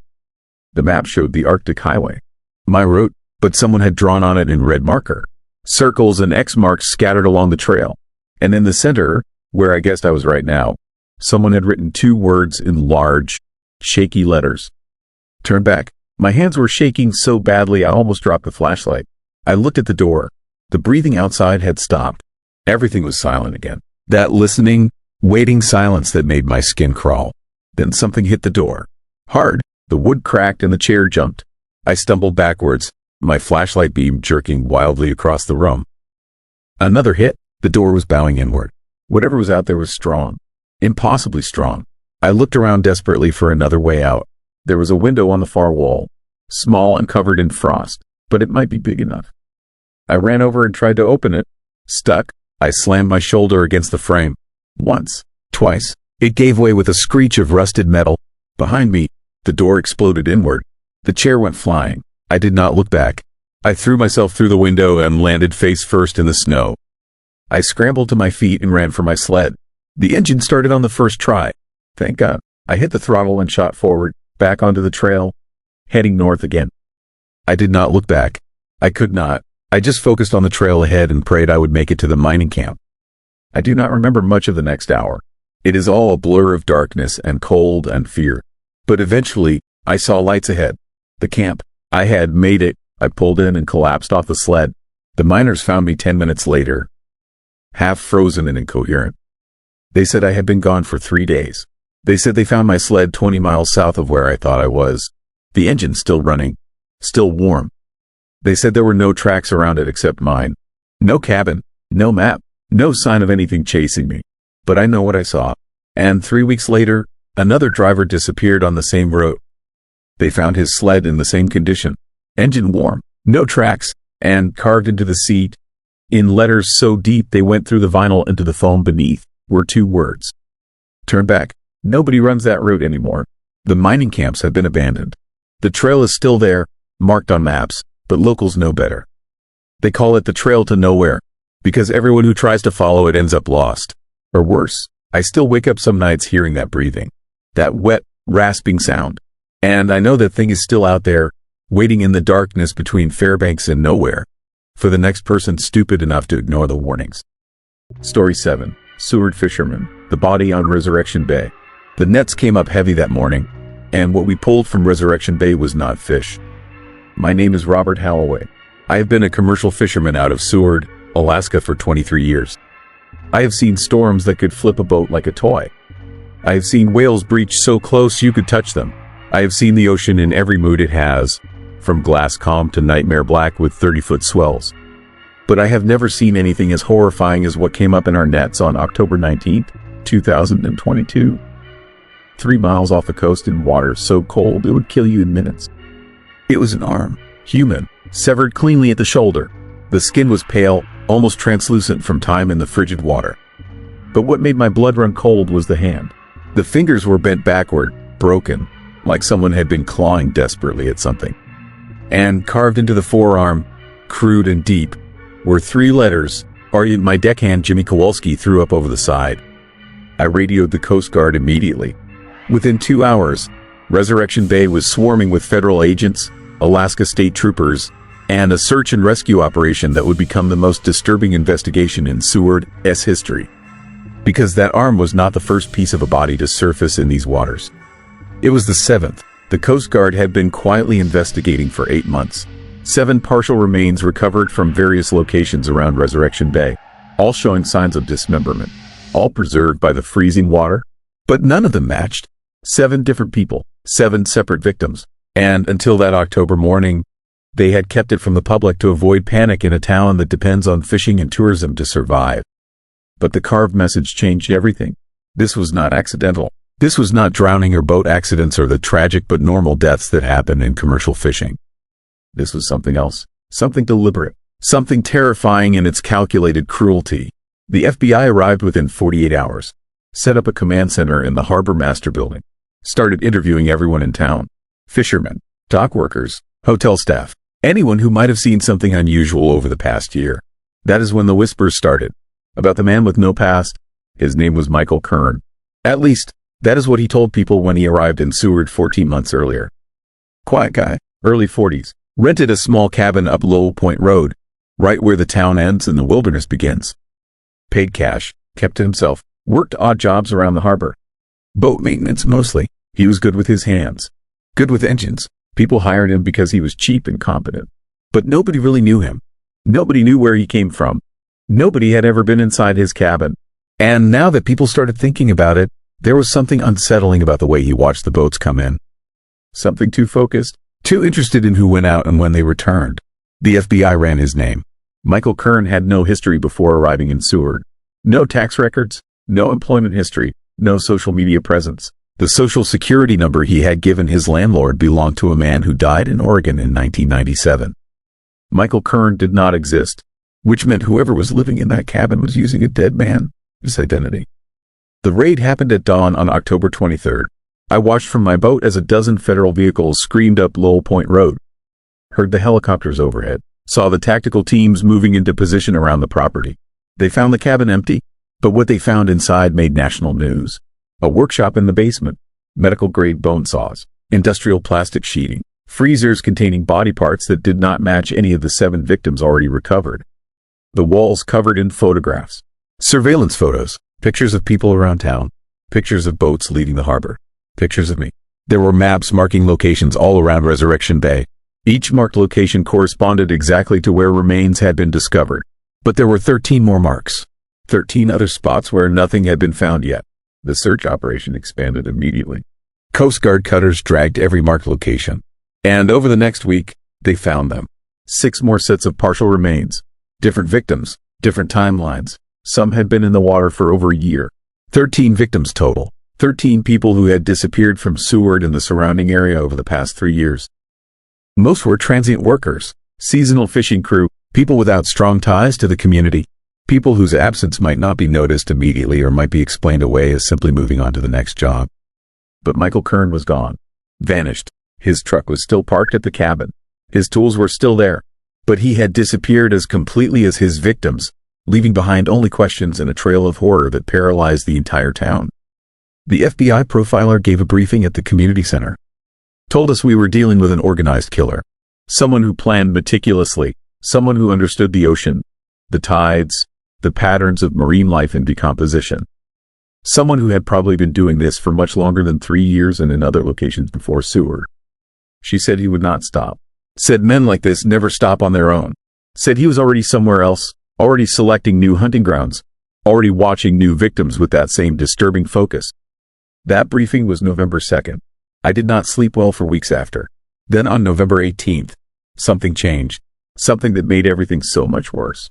A body washed up on the beach at Cain's Head. Intact, recent, identified within hours as Marcus Webb, a 51-year-old charter boat captain who had been reported missing 4 days earlier after failing to return from a solo fishing trip. But Marcus had not drowned. The autopsy showed strangulation, and carved into his chest, the same crude lettering, RUN. The FBI realized their mistake. Michael Kern had not fled. He was still here. Still hunting, still operating in plain sight while the entire town and a federal task force searched for him. The paranoia that settled over Seward was suffocating. Everyone became a suspect. Every stranger was watched. Every boat that left the harbor was noted. The fishing industry nearly collapsed as crews refused to go out. Tourism dried up completely. The town felt haunted, gripped by a fear that went beyond normal concern for safety. Because we all understood what the profiler had said. He was still here, walking among us, maybe working on the docks, maybe shopping at the grocery store, maybe sitting in the same bar, listening to us talk about him, enjoying our fear. I started carrying a gun. So did most of the other fishermen. We instituted a buddy system. Nobody went out alone. Nobody worked late at the harbor without someone watching their back. The darkness that winter felt different. Heavier, like something predatory was always just beyond the light, waiting. December brought another body, then January, then February, 5 more victims over 4 months. All killed the same way, all marked with that same warning. All people who had been careful, who had followed the safety protocols, who had not gone out alone. It was like he was proving a point, showing us that our precautions meant nothing, that he could take anyone, anytime, and we were powerless to stop him. The FBI presence intensified. Undercover agents posed as seasonal workers, Surveillance cameras covered every public space. DNA dragnets tested half the town. But nothing worked. No leads. No evidence. No mistakes. Then in March, something broke. A tourist from Seattle reviewed security footage from his dashcam and saw something the FBI had missed. A figure moving through the harbor parking lot at 3 in the morning. Moving from car to car. Checking doors, looking for something. The footage was grainy but clear enough to see a face. To run it through facial recognition. To finally get a real name. Daniel Ortega, former Navy medic, dishonorably discharged in 2004 after an investigation into missing medical supplies and allegations of misconduct that were never proven. He had disappeared from San Diego in 2005, resurfaced briefly in Oregon, then Washington, then Alaska, a ghost moving up the coast, leaving no trail except bodies that were never connected until now. The manhunt went federal. His face was everywhere. On every news channel, every social media platform. Wanted posters in every harbor from California to the Bering Sea. He was caught on March 27th. Not in Alaska, in British Columbia, working on a fishing boat under another false identity. Calm. Unresisting, almost like he had been expecting it. The trial lasted 7 months. He was convicted on 19 counts of first-degree murder, sentenced to 19 consecutive life terms without possibility of parole. The evidence was overwhelming. DNA, photographs, tools that matched wound patterns, a confession that was chilling in its lack of remorse. But during that confession, he said something that still keeps me awake at night. He said Seward was easy. Said small fishing towns were always easy. Said people disappeared all the time in places like this and nobody looked too hard because that was just the nature of the work, the ocean, the isolation. He said he had been doing this for 20 years.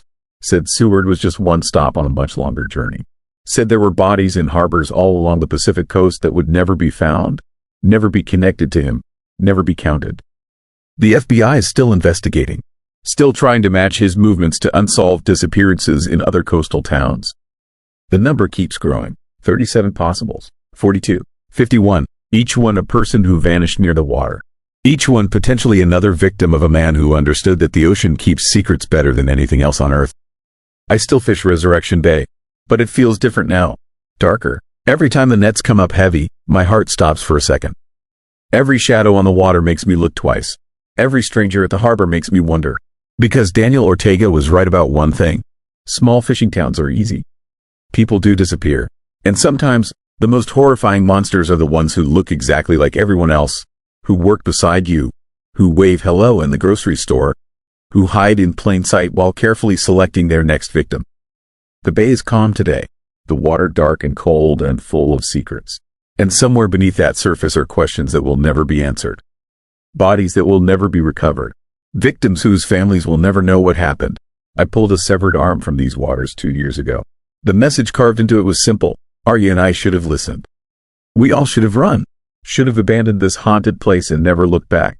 But fishermen do not run. We stay. We work. We live with the knowledge that something terrible happened here, and that the ocean remembers even when we try to forget.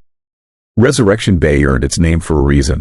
But some things that come back from the dead should have stayed buried in the darkness where they belong. Story 8. Frozen Footprints. The footprints led into the blizzard but never came back out. That is what the Coast Guard told my brother when they found the cabin. Fresh prints in the snow, maybe an hour old, walking straight into a storm that should have killed anyone within minutes. No return path, no body, just those footprints disappearing into white nothing.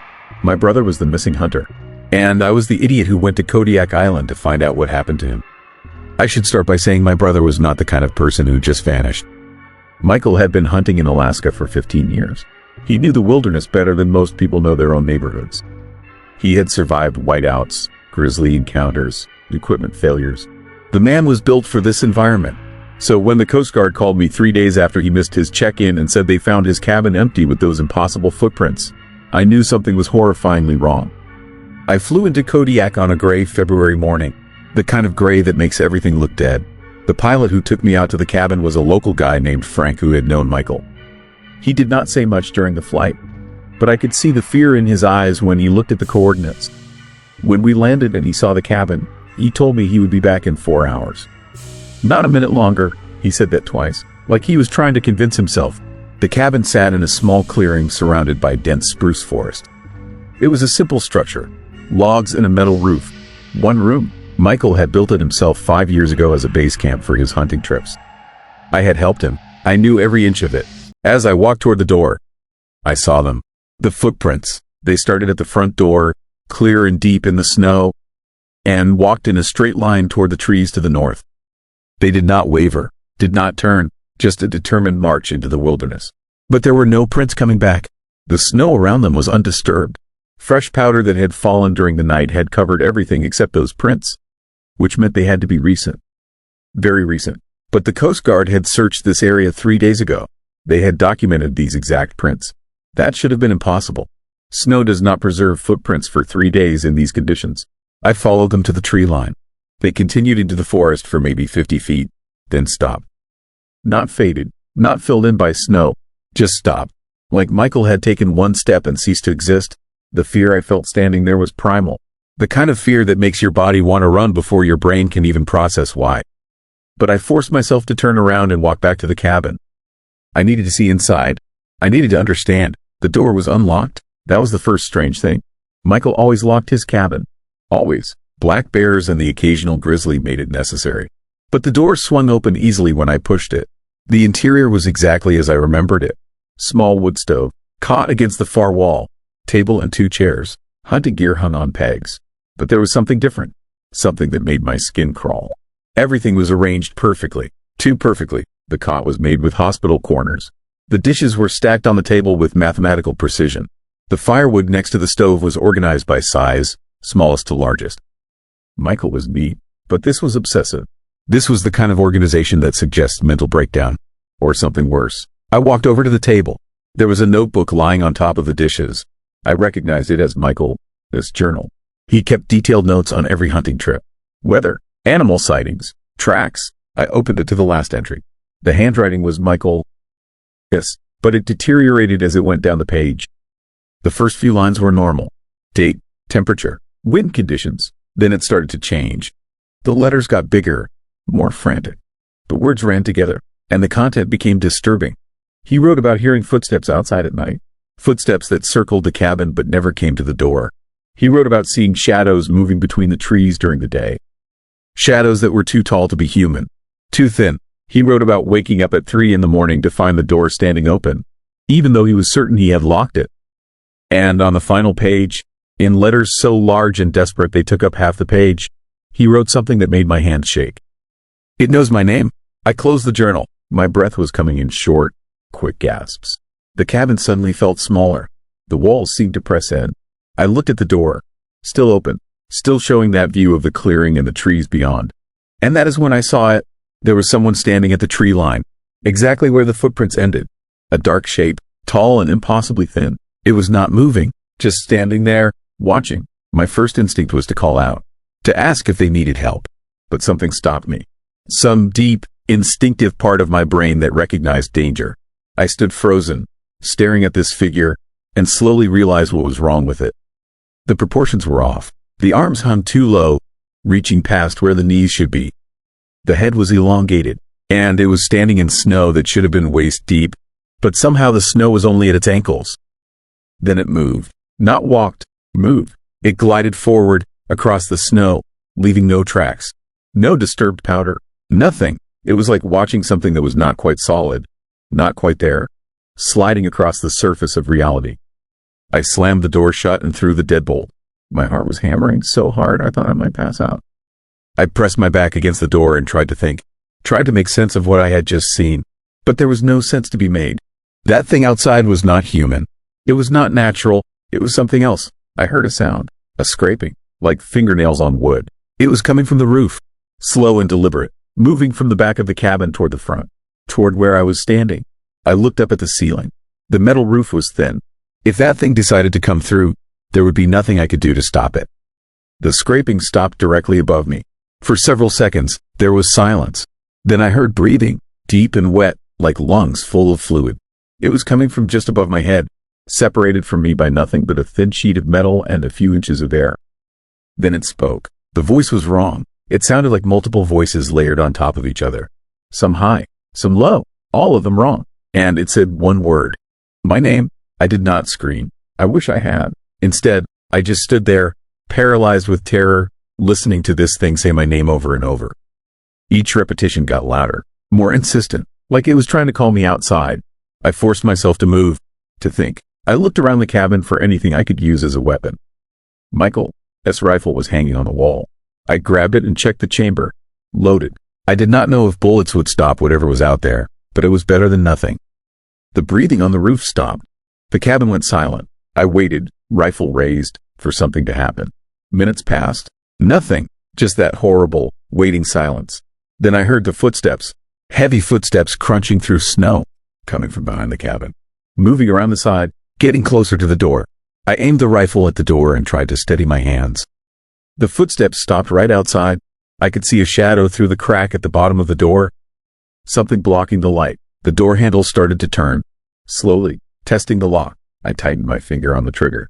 The handle turned back, then forward again, back and forth, like something was playing with it, learning how it worked. Then it stopped. The shadow moved away from the door. The footsteps resumed, walking away from the cabin, back toward the trees. I did not lower the rifle. I just stood there, breathing hard, waiting for the next attack. But it did not come. The footsteps faded. The forest went quiet. After 10 minutes, I worked up the courage to look out the window. The clearing was empty. No figure at the tree line. No shadows moving between the trees. Just snow and wind in the cold. That is when I saw them. New footprints, leading away from the cabin. The same size and shape as the ones leading in. But these were different. They were not walking toward the trees. They were walking in a circle around the cabin. A perfect circle. And at intervals around the circle, pressed deep into the snow, were handprints. Large handprints with fingers that were too long. I checked my watch. Frank would be back in 2 hours. 2 hours in this cabin with whatever was outside. I did not think I would make it. I could feel it watching me. Feel its attention like a physical weight. It wanted me to come outside. To follow the footprints like Michael had.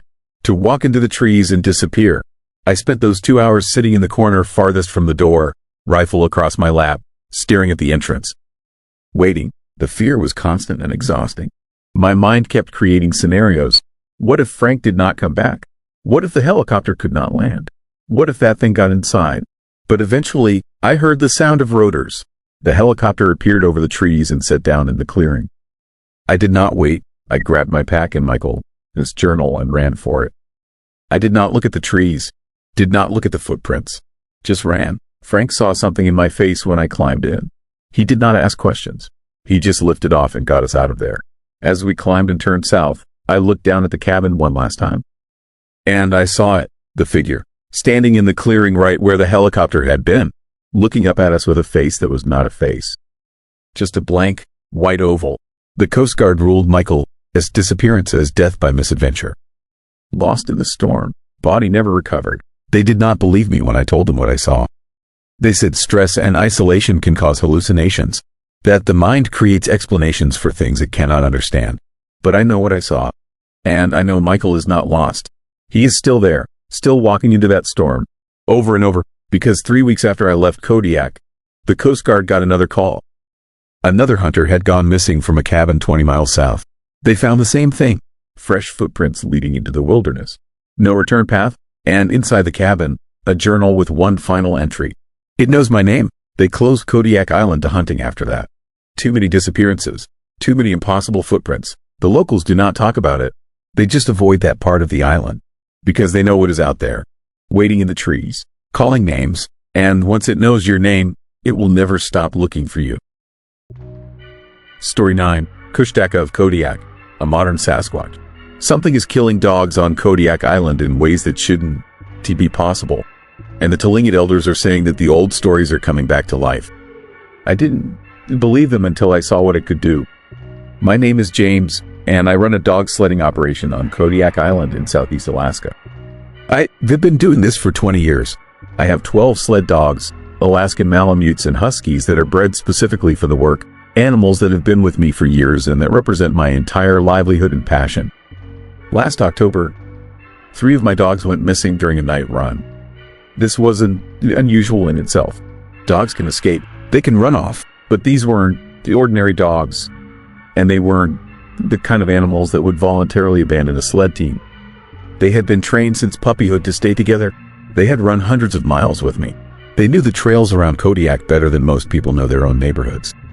When I realized they were missing, I organized a search immediately. I took my remaining dogs and retraced our route from that evening. I looked for tracks. I called and called their names into the darkness and the wind. I found nothing, no trace of them. It was like they had simply vanished into the night. The next morning, I expanded the search to the surrounding area. I hiked through the forests and along the rocky coastline. I checked with neighbors and local authorities. Nothing. The 3 dogs had completely disappeared. I was devastated. These weren't just animals to me. They were family, but I tried to rationalize what had happened. Maybe they had run into the ocean. Maybe they had been taken by a bear. Maybe they had simply gotten lost in the darkness and would eventually find their way back. Then I found the first body. It was in a ravine about 2 miles from my property, and it was one of my dogs. Her name was Mara, and she had been with me since she was a puppy. But when I found her, she was barely recognizable. She had been torn apart. Not in the way a predator tears an animal apart. This was deliberate and methodical and eerie in a way that made my skin crawl.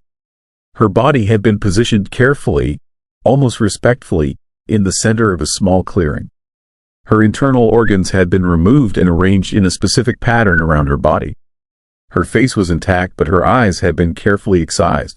I was horrified and terrified in equal measure. I called the Alaska Department of Fish and Game. I reported the discovery and described the condition of the body. The investigator who came out was skeptical about what I was describing. He said it sounded like the work of a bear or a large predator, but the positioning was unusual. He took photographs and samples, and he told me to be careful. There might be a dangerous animal in the area, something that was specifically targeting dogs.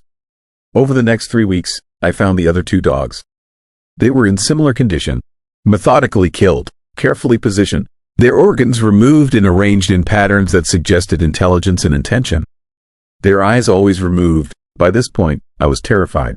I was also deeply paranoid. I started keeping my remaining dogs inside at night. I installed lighting around my property. I bought a rifle and kept it close at all times. I also started researching what could be doing this. The local community was talking about it. People who worked with dogs and with the land were beginning to express concern. There was a quiet dread in the community, a sense that something was wrong in the forests and along the coast of Kodiak. That's when I met Thomas. Thomas was an elder in the Tlingit community, a man in his 70s who had lived on Kodiak his entire life. He came to my property one evening after hearing about the dead dogs, and he asked to talk to me about what was happening. "The Kushtaka is hunting again," he said simply. I asked him what he meant. He told me about the old stories, the legends that had been passed down through his people for generations. The Kushtaka was a shapeshifter, a creature that existed between the world of animals and the world of humans. It could take the form of an otter, a bear, a wolf, or other animals. It could manipulate people and animals through fear and magic. It was eerie and terrifying and had been known to hunt humans as well as animals. But here was the chilling part. The Kushtaka had never been seen or heard from in Thomas' lifetime. The stories were old. They belonged to history. They weren't supposed to be real in the modern world. "Why now?" I asked him. "Why would it come back now?" Thomas explained that the old story said the Kushtaka was driven by hunger and by a need to call out to others of its kind. In the old times, when there were fewer humans and more wilderness, the Kushtaka had hunted freely. But as civilization encroached, as humans built more structures and claimed more land, the Kushtaka had retreated. But climate change was changing the balance. The forests were dying in places. The animals were behaving strangely. The patterns that had governed the wild for thousands of years were being disrupted. And something was happening to the creatures that lived in that wilderness, something that was making them desperate and hungry and willing to hunt in ways that they hadn't hunted in a very long time. "The Kushtaka," Thomas said quietly, "is waking up because it's starving." I wanted to dismiss this as folklore, as cultural superstition that had no basis in modern reality. But Thomas' certainty in the pattern of the killings made me reconsider. The removed eyes were significant. Thomas explained that the Kushtaka needed eyes to see across the boundary between the world of animals and the world of humans.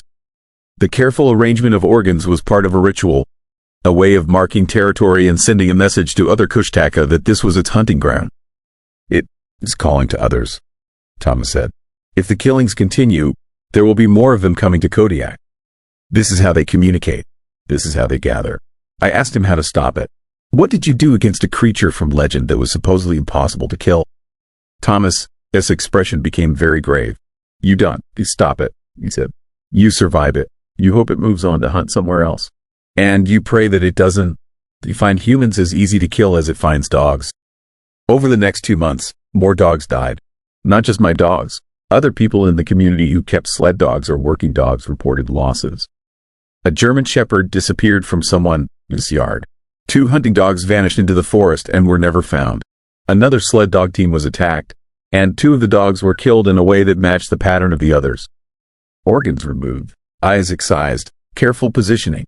The community was becoming increasingly frightened. There were discussions about calling in professional hunters. There were debates about whether to close down the sledding operations for the season. There was a pervasive sense of dread and paranoia. And then the attacks became more aggressive. One night in December, something tried to enter my house. I was asleep when I heard a sound that made my blood run cold. A scratching at my window. Not the scratching of a normal animal. It sounded almost like fingers, like something with hands was trying to get inside. I grabbed my rifle and ran to the window.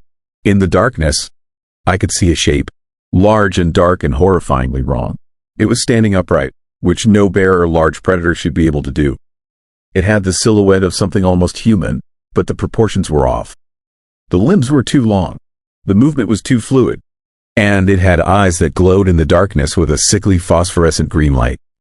I screamed. I don't remember exactly what I did, but I know I fired the rifle through the window. The creature made a sound that was somewhere between a roar and a human scream, and it vanished into the darkness. I spent the rest of the night huddled in my bedroom with my remaining dogs and my rifle. I called the police, but when they arrived in the morning, they found no evidence of anything at my window. No blood, no tracks, nothing to suggest that anything had actually tried to enter. The officer suggested that I had experienced a nightmare, that the stress of the dog killings had made me susceptible to fear-based hallucinations. But I knew what I had seen. I called Thomas again. I told him about the encounter. His response was immediate and terrifying. "It's showing you that it can reach you," he said quietly. "It is demonstrating its power. It is deciding whether you pray or a challenge." This is how the Kushtaka hunts humans. First it watches, then it tests, then it takes what it wants. I asked him what it wanted. "Your recognition," Thomas said. "Your fear. Your understanding that your world is smaller than you thought, that there are things in the darkness that humans aren't equipped to fight. And if you are not careful, it wants your life." I made a decision that night. I decided to leave Kodiak. I started making arrangements to relocate my dogs to the mainland. I contacted my business partners about selling the sledding operation. I was going to get away from this island and this creature and whatever nightmare I had stumbled into. But the universe had other plans. 3 days before I was scheduled to leave, my remaining dogs went missing again. All 9 of them. They vanished from the secure pen where I kept them, and there was no sign of forced entry or struggle. It was like something had simply called to them and they had followed. I spent the entire night searching. I drove up and down the roads.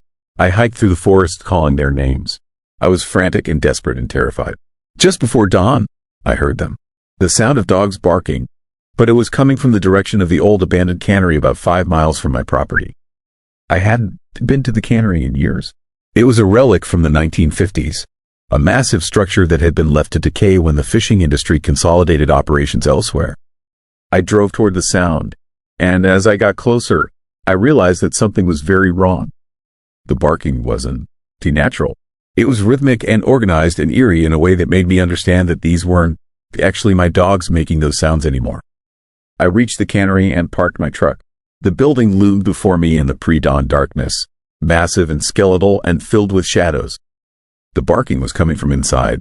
I walked toward the entrance, rifle in hand, every instinct screaming that I should turn around and run. The doors of the cannery were open, and the interior was a maze of rusted machinery and debris. The barking continued, leading me deeper into the structure. I moved forward cautiously, my heart pounding so hard that I thought it might explode. And then I saw them. My dogs were standing in a circle in the center of the cannery floor. They weren't moving or acting aggressively. They were just standing, looking at me with eyes that were completely empty. No consciousness, no recognition, just empty vessels. And standing in the center of the circle was the Kushtaka. In the dim light, I could see it more clearly than I had during the window attack. It was enormous, maybe 8 feet tall, with a body that seemed to shift and change as I looked at it. Parts of it looked almost human. Other parts looked like an animal. It was covered in something that looked like matted fur, but underneath I could see flesh that glistened wetly. Most disturbing were its eyes. They were large and intelligent and filled with a hunger so profound that I felt it in my bones. "Your dogs are mine now," a voice said, and I realized with horror that the voice was coming from the creature itself. It was speaking English with a voice that sounded like wind through a broken building, like the sound of an animal trying to mimic human speech. I raised my rifle and fired. The bullet struck the creature, and it made that same horrible sound that was somewhere between a roar and a human scream. But it didn't default. It didn't even seem particularly injured. Instead, it moved toward me with a speed that should have been impossible for something so large. I fired again and again, and each time the creature made that terrible sound. But it didn't stop advancing. I dropped the rifle and ran, crashing through the machinery toward the exit. I made it to my truck and locked the doors just as the creature reached me. It slammed against the vehicle with such force that it rocked on its suspension. The windows cracked, metal dented. I started the engine and drove away as fast as I could, not looking in the mirrors, not wanting to see what was following me. I didn't stop driving until I reached the police station. I reported everything that I had seen. The officers were skeptical, but when they went to investigate the cannery, they found evidence of something there. Large paw prints that were too big to be any known animal. Blood that didn't match any species in their database. And the remains of my dogs, positioned in that same ritualistic pattern. The official report concluded that there was an unknown large predator on Kodiak Island, possibly a bear with unusual behavior patterns. They recommended that people avoid the forests and beaches until the animal could be identified and dealt with. But the Kushtaka was never caught. I left Kodiak 3 days later. I moved to Juneau, abandoning everything I had built on that island. I lost my dogs, my livelihood, my sense of security. But I escaped with my life. Thomas reached out to me after I left. He told me that the killings had stopped. The creature had retreated back into the wilderness. He said that the Kushtaka had gotten what it needed, that it had marked Kodiak as its territory and called to other creatures like itself. He warned me that the creature was still out there, that there was now a hunting ground on Kodiak where something ancient and terrifying was gathering. He said that the climate change that had awakened the Kushtaka was happening everywhere, that other regions would soon experience their own awakenings of creatures that had retreated into legend. And he told me something chilling that I've been unable to stop thinking about. He said that the Kushtaka didn't hunt just animals. It hunted humans, and it was particularly drawn to humans who had encountered it and survived, because there was a special kind of hunger in the creature for those who had seen it and lived. I am writing this from my apartment in Juneau, and every night I hear sounds outside my window. Scratching, whispering, the barking of dogs that I no longer own. I see shapes moving in my peripheral vision, things that shift between animal and human, things that shouldn't be real but that I know with absolute certainty are very real. The Kushtaka is still hunting me. And sometimes, late at night, I wonder if it is actually hunting me across the distance, or if something inside me is permanently changed by the encounter. Something that is part of the creature now, something that will eventually complete the transformation and hollow me out from the inside. The old Tlingit legend said that the Kushtaka doesn't always kill its prey quickly. Sometimes it plays with them, sometimes it lets them escape, knowing that they can never truly be safe again. I don't know if I am being hunted or if I am being slowly transformed. All I know is that the darkness is becoming increasingly difficult to distinguish from my own shadow, and I'm beginning to wonder if there is any difference between the two. The Kushtaka is still out there on Kodiak, and I'm terrified that it was only the beginning. If the climate is warming enough to wake creatures of legend, if the old monsters are stirring from their sleep, then humanity is about to learn that we're not the apex predators we thought we were. We just prey in a much larger and more terrifying food chain. And the hunting season has only just begun. Story 10, Eternal Keeper, Point Retreat, this terrifying secret. I watched a dead man walk through a solid stone wall. Not a shadow, not a trick of light. An actual man, solid enough that I could see every detail of his face, every thread in his century-old clothes, every haunted expression in his eyes as he turned to look at me before disappearing into the granite like it was nothing. That moment changed everything I thought I knew about reality. That moment was the beginning of the end for my sanity. My name is Sarah Chen. I am a marine historian specializing in Alaska as maritime heritage. 3 months ago, I was hired to research and document Point Retreat Lighthouse for the National Park Service. The assignment seemed perfect for my career. Point Retreat is one of Alaska's most historically significant lighthouses, built in 1904 on a remote island in southeast Alaska. It is also one of the most haunted buildings in the state. The locals know this. They've known it for nearly 100 years. But the official records don't acknowledge it. The government denies it. And now I understand why. I arrived at Point Retreat on a clear June morning, the kind of pristine Alaskan weather that feels almost unreal in its beauty. The island is small, maybe 3 acres, rocky and covered in dense pine forest. The lighthouse itself is a white tower rising 94 feet above the rocky shore, with a keeper's cottage attached at the base. The structure was automated in 1963, which means nobody has lived there permanently for decades. But people still visit. Tourists, researchers, paranormal investigators drawn by the eerie reputation. The lighthouse keeper I was supposed to meet was named David Hutchins. He was responsible for maintaining the structure and conducting tours for visitors. He greeted me at the dock with a friendly smile that quickly faded when I told him why I was there. He asked if I'd been warned about the lighthouse. I told him I hadn't. His expression became deeply unsettled, genuinely frightened in a way that seemed inappropriate for someone who worked here regularly. David told me that I needed to understand something critical before we proceeded with my research. He said Point Retreat wasn't just a historic lighthouse.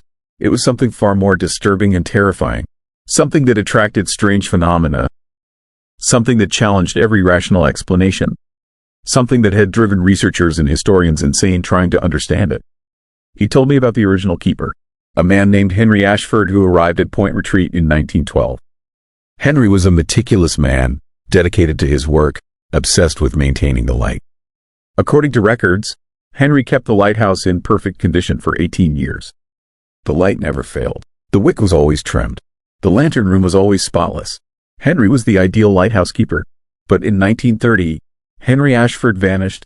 Not slowly, not gradually. He disappeared one night during a severe storm, the kind of terrifying tempest that can pummel the Alaskan coast with winds exceeding 100 miles per hour.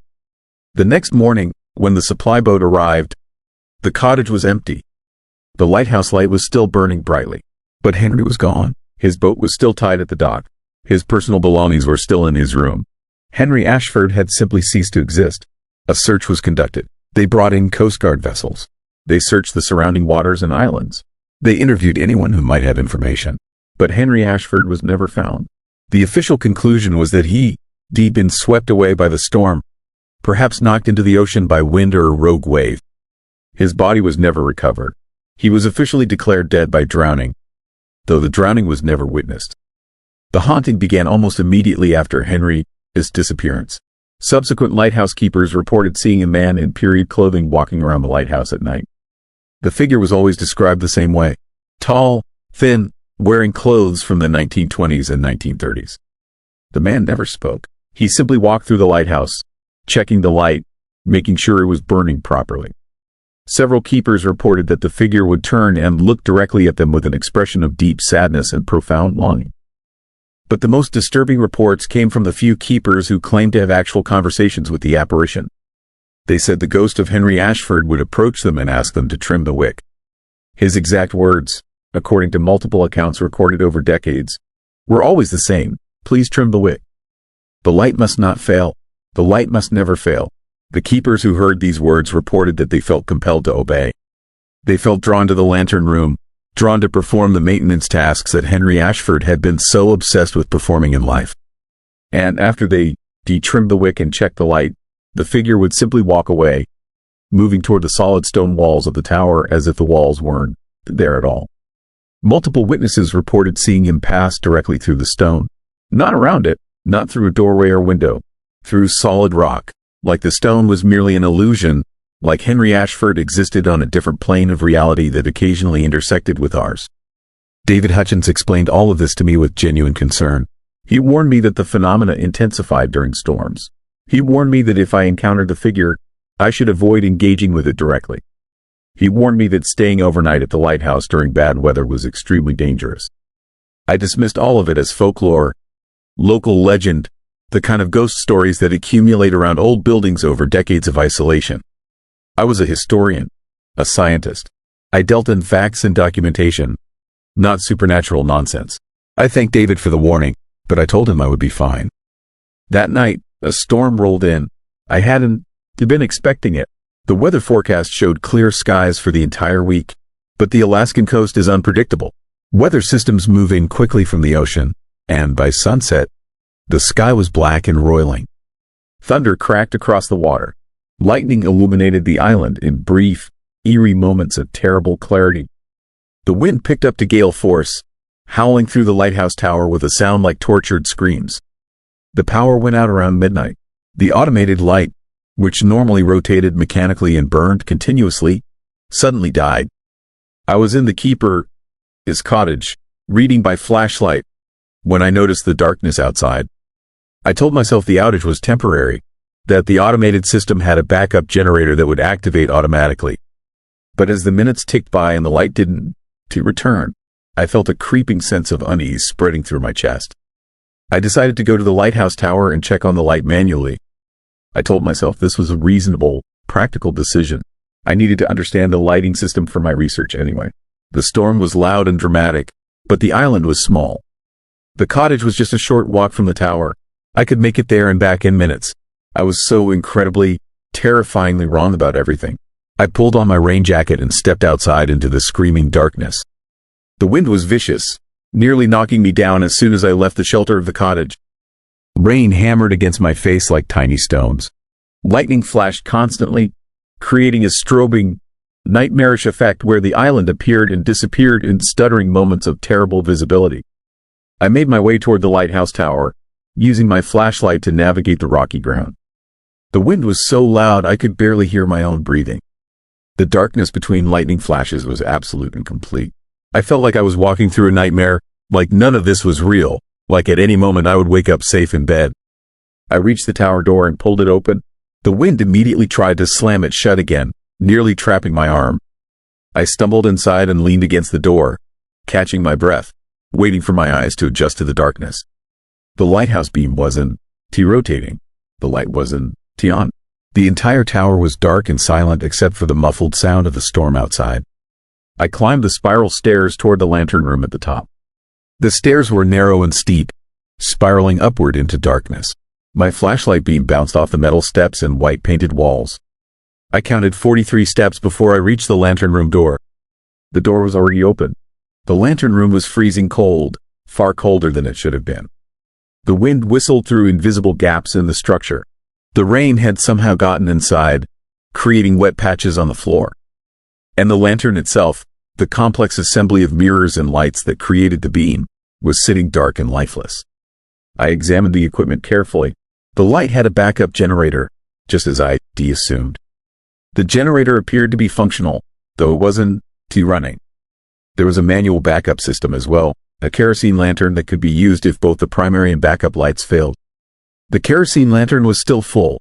I considered lighting it, just to see what would happen, just to restore the light that Henry Ashford had been so obsessed with maintaining.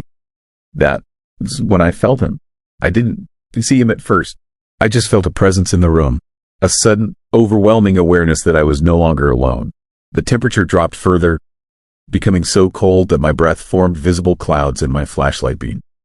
My heart began hammering in my chest. Every primitive instinct in my body was screaming at me to run, to leave the lantern room immediately, to escape whatever was sharing this space with me.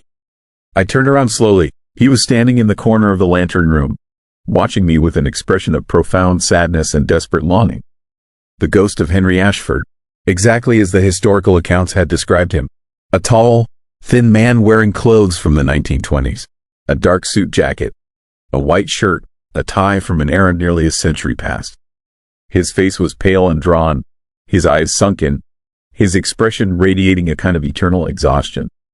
Henry Ashford didn't move. He just stood there, watching me with those terrible, haunted eyes. And then he spoke. His voice was like wind through a hollow place, like the sound of waves crashing on a shore that nobody visits. "The light," he said. "Please trim the wick. The light must not fail. The light must never fail." I was paralyzed with fear. Every rational part of my mind was screaming that this was impossible, that ghosts weren't real, that I was experiencing some kind of hallucination brought on by stress and exhaustion. But the terrifying part was that I knew it was real. I could feel the reality of his presence like a weight pressing down on me. I could hear the anguish in his voice. I could see every painful detail of his manifestation. Henry Ashford took a step toward me. His movements were stiff and unnatural, like a man learning to walk for the first time. "The wick must be trimmed," he repeated. "The light must burn. The light must always burn. I cannot rest until someone trims the wick. I cannot leave until the light is restored." I reached toward the kerosene lantern with a trembling hand. I didn't know what else to do.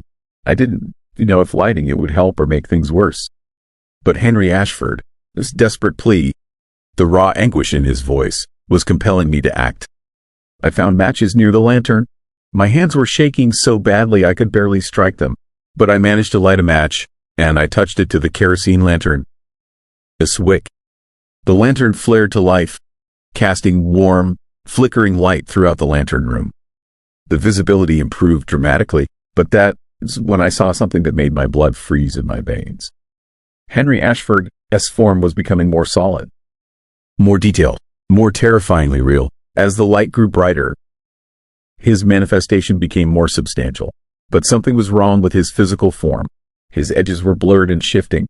His body seemed to flicker and phase, like he was struggling to maintain his existence in our reality.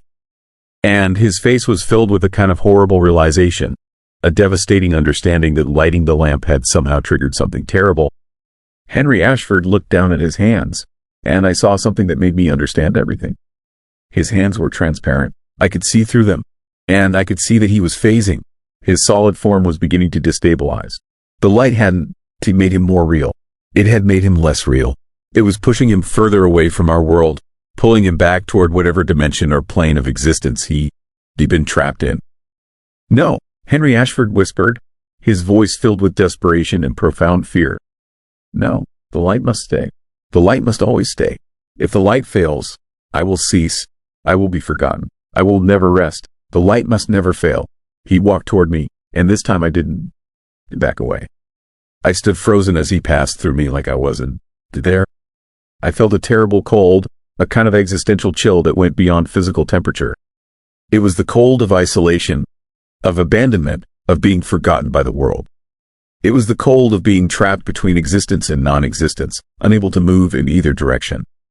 Henry Ashford walked toward the solid stone wall of the lantern room.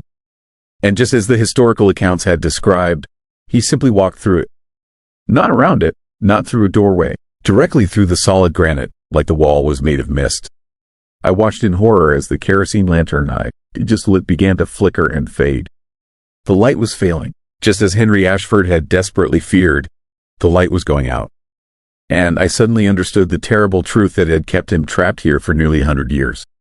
Henry Ashford hadn't. He drowned in the storm in 1930. He died in the lantern room, trying to keep the light burning during the terrible weather. The light had failed because he failed. He died trying to maintain a beam that he couldn't ultimately protect. And his desperate ghost had been trapped ever since, bound to the lighthouse, eternally trying to keep the light alive, eternally asking keepers to trim the wick, eternally unable to accept that his role had ended and that he could finally rest. But there was something else, something even more terrifying. As the kerosene lamp continued to fade, I realized that the primary light was also flickering back to life. The generator that I assumed was broken was somehow restarting.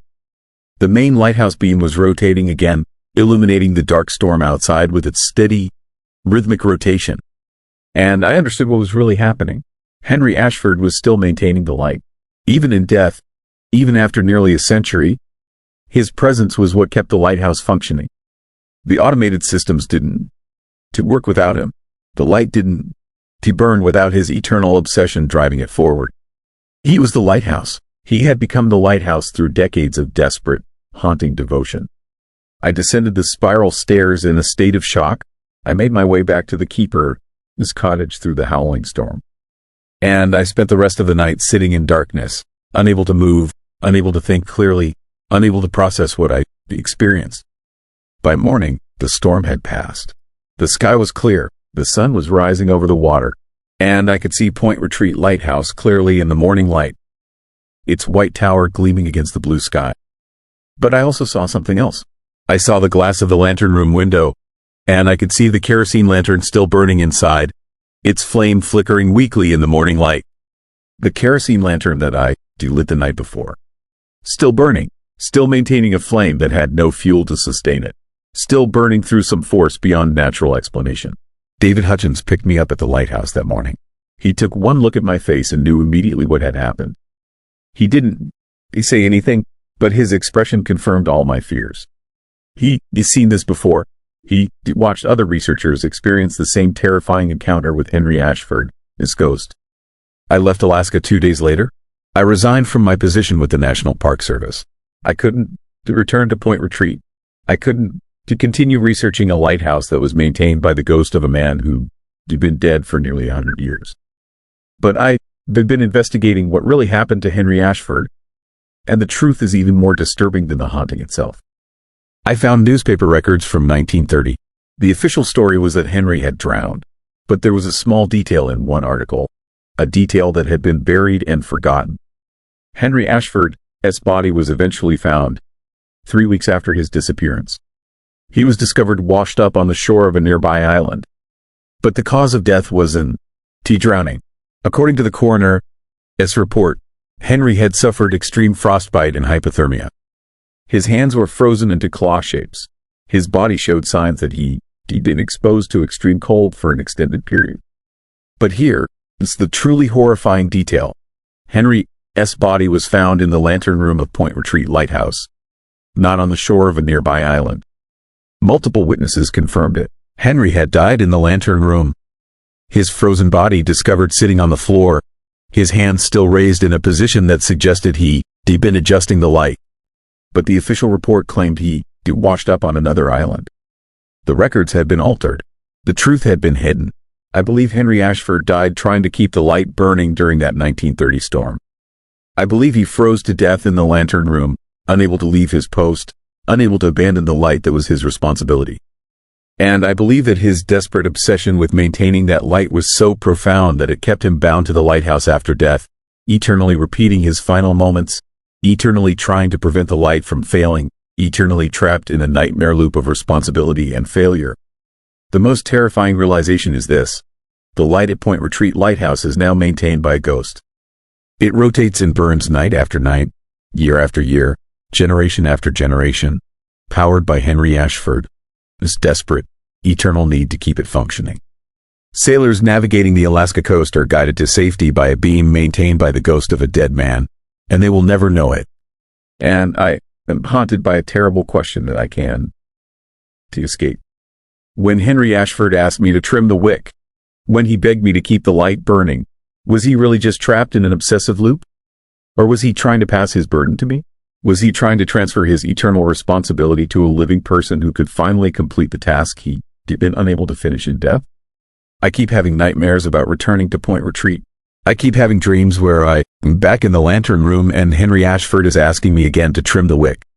And I'm terrified that if I return there, if I see him one more time, I might not come back. I might become the next eternal keeper, the next ghost bound to that terrible lighthouse, forever maintaining a beam that can never fail. So I am asking you this: if you encountered a ghost desperately trying to pass its eternal burden to you, if you had the power to free that spirit from centuries of torment, but doing so meant taking on the burden yourself, would you do it? Would you take on an eternal responsibility to save someone from eternal damnation? Tell me in the comments what you would do. Tell me I'm not alone in this fear.